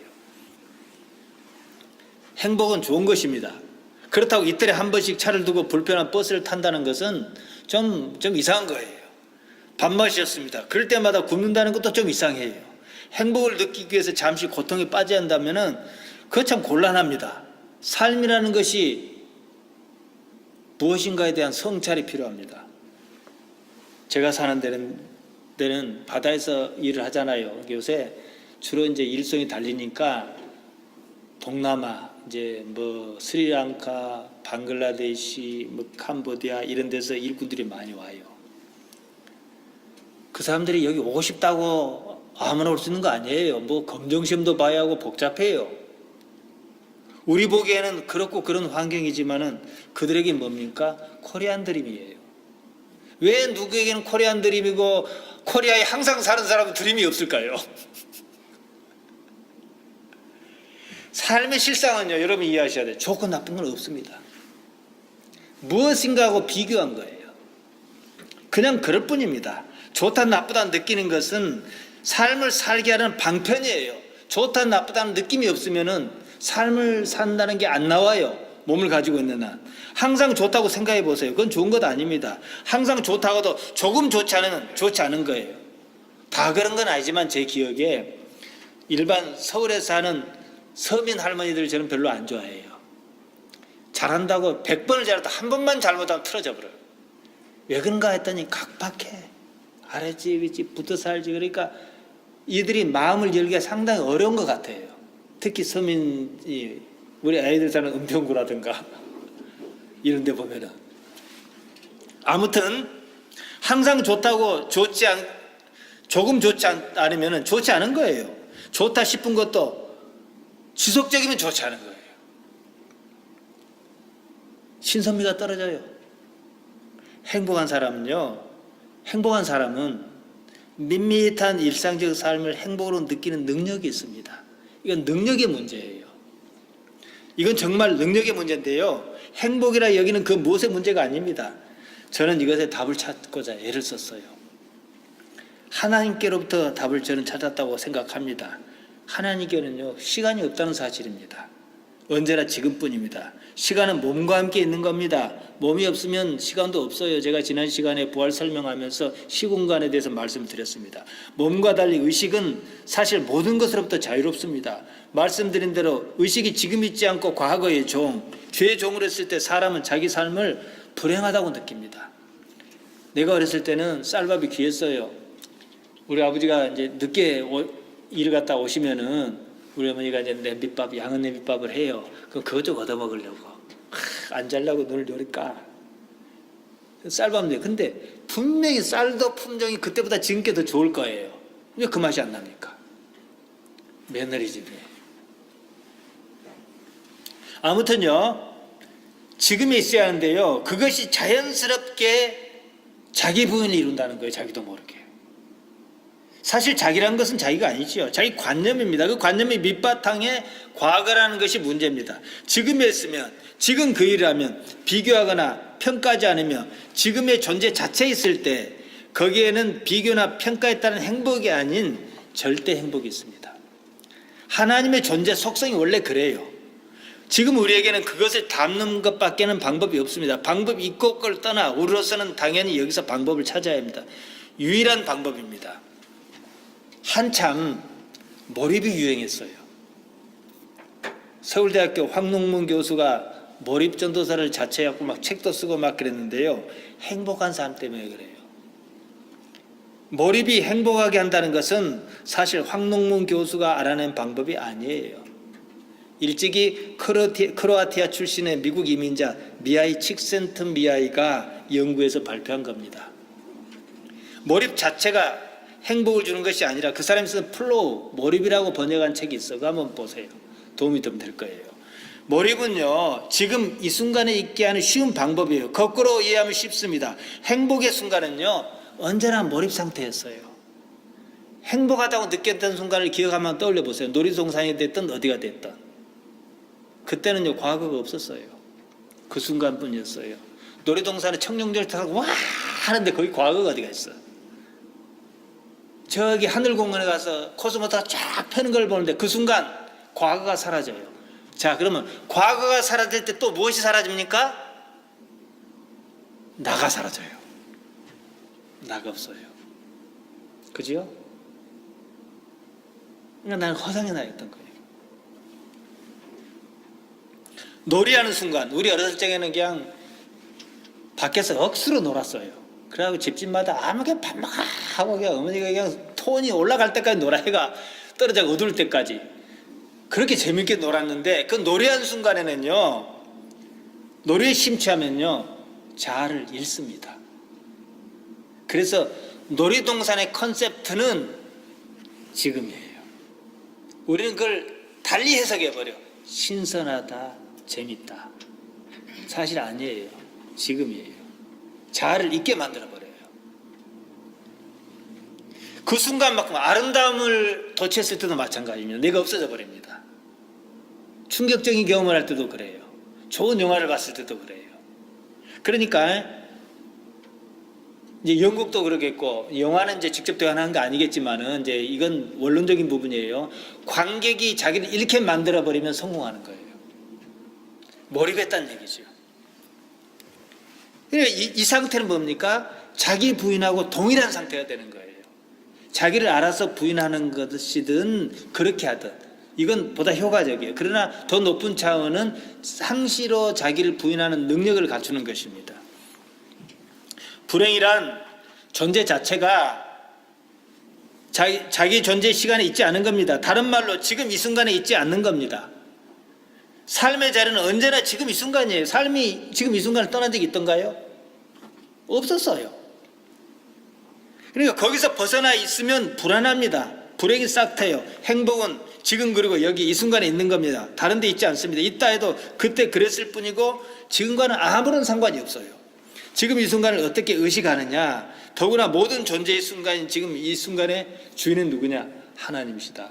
우리가 이렇게 설명하면 이해를 하든지 못하든지 받아들여요. 하나님께서는 지금 호렙산에서 모세를 부르고 계십니다. 그럼 여러분 아멘 하잖아요. 하나님이시니까. 하나님께서는 지금 다윗이 물맷돌로 골리앗의 이마에 탁 던지려는 그 장면을 지켜보고 계십니다. 그래도 아멘 하잖아요. 시간이 없잖아요. 그거예요. 하나님은 언제나 현재시니까. 근데 왜 내 삶은 현재로 돌려놓지 못하느냐 이거지요. 지금 이 순간을 의식하는 일은요, 하나님과 아버는 관련이 없어 보이는 것 같습니다. 그것과 하나님을 연결짓는 것은 어쩐지 억지스러워 보인다고 생각할 수 있습니다. 사실 그래요. 그러나 적어도 하나님을 알고 있는 우리 기독 신앙인이라면 지금 이 순간을 의식할 때, 다른 말로 의식이 다른 데 가 있지 않을 때 자신의 내면 세계가 긍정적인 변화를 보인다는 것쯤은 감지할 수가 있습니다. 그때 다시 하나님을 생각하면 내 의식의 감각과 하나님과 어떤 연결고리가 있다. 이것을 알아차릴 수가 있다는 거죠. 예수님께서 자기 부인을 말씀하셨습니다. 그 후에 이렇게 말씀 이어가십니다. 마가복음 8장 33절 37절입니다. 누구든지 제 목숨을 구원코자 하면 잃을 것이요 누구든지 나와 복음을 위하여 제 목숨을 잃으면 구원하리라. 우리는 이 말에 대해서 어렴풋이만 알고 있어요. 만일 사람이 온 천하를 얻고도 제 목숨을 잃으면 무엇이 유익하리요? 사람이 무엇을 주고 제 목숨을 바꾸겠느냐? 이 말씀이 이제 마태, 마가, 누가 공통적으로 언급하는데 그만큼 중요합니다. 한마디로 정리하면 자기 부인이 없이는 구원이 없다 이 말이에요. 그 말 후에 나온 거예요. 그러면 자기 목숨을 잃은 것이나 마찬가지라는 거예요. 자, 그리고 나와 복음을 위해서, 예수님과 예수님 복음을 위해서 제 목숨을 잃으면 구원하리라. 이 말씀은 다들 잘 이해하는 것 같지만 이해 못해요. 한 번 더 말씀드려야겠습니다. 온 천하를 얻고도 제 목숨을 잃으면 무엇이 유익하리요 말씀하셨습니다. 자기의 올바른 정체성 문제입니다. 자기 부인도 모르고 무엇도 모르면 이제 그런다 그럽시다. 자기 부인도 모르고 무엇도 모른다 그래요. 그러면은 그냥 예수님을 위해서만 살면은, 오직 예수님 위해 살면은 구원이 있으라는 거예요. 아주 무식하게 얘기해서 이런 경우가 있어요. 값비싼 향유를 예수님의 발에 부어버린 사건이 있죠. 요한복음 12장에 의하면 마리아라 그랬어요. 300데나리온이나 한답니다. 노동자 연봉에 해당하지요. 그러니까 다들 말했어요. 어째서 그것을 팔아서 가난한 자에게 나눠주지 않는가 그랬어요. 예수님의 반응은 의외였습니다. 여자를 칭찬하신 거예요. 이렇게 말씀하셨어요. 저를 가만둬 나의 장사할 날을 위하여 일을 두게 하라. 가난한 자는 항상 너희와 함께 있거니와 난 항상 있지 아니하리라. 예수님이 이제 십자가 사건 후에 장사를 예비했다 이렇게 했는데요. 이것은요, 제자들의 불만을 불식시키는 의도였었지 다른 의미는 아니에요. 자, 그럼 뒤집어서 봅시다. 여자가 300데나리온이나 되는 나드 향유를 발에 부어버렸는데 뒷날 또 그런 거예요. 갖고 왔고 어디서 갖다 놨는지 몰라요. 또 3일째 또 그러. 그럼 예수님께서 나의 장사를 위해서 이렇게 얘기하셨을까요? 그만해라 하셨을 거예요. 이게 무슨 말씀입니까? 마리아가 반복적으로 똑같은 행위를 했다면 무슨 조처를 취하셨을 것이 분명합니다. 어째서 예수님께서는 향유를 당신의 몸에 부어버린 일로 여자를 책망하지 않았을까? 이 점을 생각해야 해요. 다시 말씀드리면 의도에 어디 있었든지 간에 아무런 조건 없이 그냥 예수님만 위한 일이었다 하면 앞뒤 정황이 매끄럽지가 않습니다. 무엇도 모르면 그냥 예수님 위해서 하면은 일단은 자기가 몰랐을지라도 맞아가는 거예요. 그냥 예수님을 위하는 일은 결국 올바른 자기 정체성을 찾기 위한 차선의 방법이라는 거예요. 자기 부인을 모르는 사람들은요. 그러니까 오직 예수는 맞는데 진짜로 오직이냐 이거예요. 순수한 오직이냐. 아까 테레사 순회 어쩌고 저쩌고 중간에 얘기를 했는데 정말로 예수님을 위해서 나는 예수님께서 이걸 원하신다 생각해서 착각할 수도 있어요. 그래 진짜로 그렇게 했으면은 그것이 오히려 자기 부인을 이룬다는 거예요. 그러니까 우리가 사회운동 얘기했죠. 이래봤자 뭐가 되려고. 자기 부인을 해야 하는 단계예요. 안 될 수 있어요. 이런다고 대통령 안 물러날 수 있어요. 그러니까 안 하겠다. 자기 부인 못 하겠다는 거예요. 내가 판단한 거예요. 그건 설령 그럴지라도 그때 가서 봐야 할 일이잖아요. 설령 그때가 안 된다 하더라도 왜 내가 나를 옳다고 생각하냐, 나의 행위가 옳다고 생각하느냐는 얘기예요. 나는 다만 촛불만 들 뿐이에요. 당신은 나쁩니다. 그러니까 안 됩니다. 나는 국민의 한 사람으로서 의사표현을 할 뿐이에요. 근데 이걸 든다고 저 사람이 안 내려올 것이다. 그러니까 안 해. 자기 부인 못 내린 거예요. 그것은 내가 지금 내려오라고 말하고 있는 그 사람하고 똑같은 수준이에요. 우리 신앙은 다른 어디에도 없는 개념이 이 개념이에요. 아시겠죠? 그러니까 마리아가 향유를 부은 사건은요, 자기 분이 뭣도 몰라요. 그래서 순수하게 예수님 사랑했어요. 그러고 싶었어요. 설명이 어려워서 제자들이 이해를 못할 것 같아서 나의 장사를 예비했다 이렇게 말씀하셨을지는 몰라도 적어도 이해관계 순수하게 그랬다면 그 자체가 자기 부인 거야. 그러니까 1년치 뭐 연봉이나 적은 돈도 아니잖아요. 어쨌든 그렇지만은 의미 있는 데는 그렇게 하고 싶잖아요. 그러잖아요. 그래서 누군가가 정말로 핑계가 아니라 정말로 오직 예수님을 살았다 그럽시다. 무식하게 그럽시다. 거기에는요 자기가 없어요. 오직 그랬기 때문에. 그러면 잘못될 리가 없는 거예요. 결국은 자기 문제예요. 그러니까 우리는 좀 지혜롭자는 거예요. 우리 IQ가 좀 있으니까. 그냥 무시로 자기를 부인하자. 어떤 생각은 그건 내 생각일 뿐이고 하나님께서 어떻게 역사하는지 보자. 기다려보자. 이러는 거죠. 다만 나는 옳고 옳은 건 옳다 아닌 건 아니라 이것만 하겠다는 거죠. 거기서 지나는 것은 악이라 그러셨어요. 누가는요 이 문제를 갖다가 적극적으로 얘기를 했어요. 아까 요한은 그렇게 얘기했는데 누가복음 14장 9절에 보면 내가 진실로 너에게 이르노니 온 천하에 어디서든지 복음이 전파되는 곳에는 이 여자의 행한 일도 말하여 저를 기념하라. 기념하라. 그랬어요. 근데 그 복음 전할 때마다 이 여자 한 일을 기념합니까? 얘기해서 왜 누가 이렇게 했어요? 자기 부인요 이제 정리를 하랍니다. 관념적인 것 아닙니다. 현실적입니다. 종교적인 어떤 행위도 아닙니다. 삶의 문제예요. 예수님을 따르는 사람이라면 자기를 부인하는 것이 무엇보다도 앞서는 최우선적으로 행해야 할 일입니다. 자기를 부인하지 않으면요 죽도 밥도 안 돼요. 정말로 아무것도 아닙니다. 지금 다 자기를 부인 안 해서 사단이 난 거잖아요. 예를 들자면은 내가 뭐 어떤 목사님이 뭐 목사직을 아들에게 세습했다 해갖고 그걸 비난하는 거 아닙니다. 뭐 그것이 옳을 수도 있어요. 뭐 어떻게 옳은지는 잘 모르겠어요. 그런데 제가 큰 교회를 했어요. 제 생각에 장로들도 목사님 뭐 어디서 데려올 거 있습니까? 어렸을 때부터 목사님께서 양육받는 아들을 갖다가 다 공부도 했고 안수도 받았으니까 담임 목사로 했으면 좋겠습니다. 저도 그렇게 생각했어요. 그런데 여기저기 브레이크가 막 걸리는 거야. 그러면 그걸 힘으로 막을 게 아니라 저 사람들에게서 하나님께서 역사하시는가를 생각해야 한다는 거예요. 하나님이시잖아요. 하나님께서는 세상에서 제일 목사 중에서 제일 지능지수가 떨어진 사람을 앉혀도 잘하실 거예요. 목사 가는 것 아니니까. 왜 이런 가능성조차도 열어두지 않는가에 대해서는 저는 책임을 묻고 싶다 이거예요. 사람은요 자기라는 것이 무엇이 생각하지 않습니다. 관심도 없어요. 자기란 삶에서 만들어진 것입니다. 삶의 대부분은 과거입니다. 삶의 자리는 언제나 지금 이 순간뿐입니다. 우리는 단 한 번도 지금 이 순간에서 벗어나 본 적이 없습니다. 하나님께서 그러셨듯이 자기는 언제나 지금 이 자리에 있어야 합니다. 이것이 살아있다는 거예요. 살아있는 것이 어제 살아있습니까? 내일 살아있습니까? 아니에요. 지금 이 순간에 벗어나 있으면 죽은 거예요. 지금은 못 믿는 자리에 있을 수밖에 없고 있어야 합니다. 과거가 지금의 자기, 현실의 자기를 지배합니다. 그때 자기는 과거의 노예입니다. 자기가 판단한다, 자기가 생각한다고 얘기를 해요. 그래서 저는 근대 인식론의 아버지 데카르트의 말을 이제 나는 시대가 좋으니까 저는 그 말을 잘못됐다 생각해요. 나는 생각하지 않아요. 인식할 뿐이에요. 그래서 나는 존재하는 거예요. 왜냐? 생각은 과거가 만들어준 거니까. 진리는 지금 이 순간뿐입니다. 거기서 벗어나는 것은 진리가 아닙니다.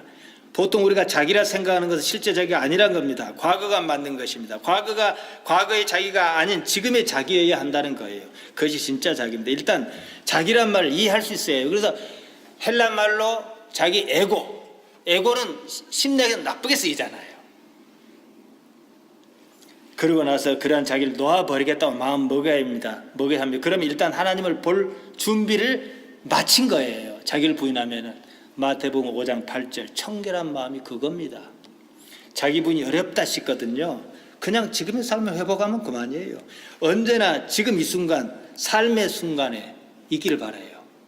이건 조금만 연습하면 돼요. 그럼 내가 뭘 느끼냐? 별것도 아닌 것 같은데 처음에 긴가민가 해요. 내가 살아있다는 걸 느낍니다. 그리고 나서 한 가지만 추가하면 돼요. 이 일에 하나님께서 어떻게 나타나시는가? 모든 예상은요 꼭 맞지만은 않아요. 그러니까 하나님은 변수의 주인이시거든요. 어떻게 나타날지 모르는 거거든요. 그것을 경험하는 여러분 되시길 바라요. 마치겠습니다.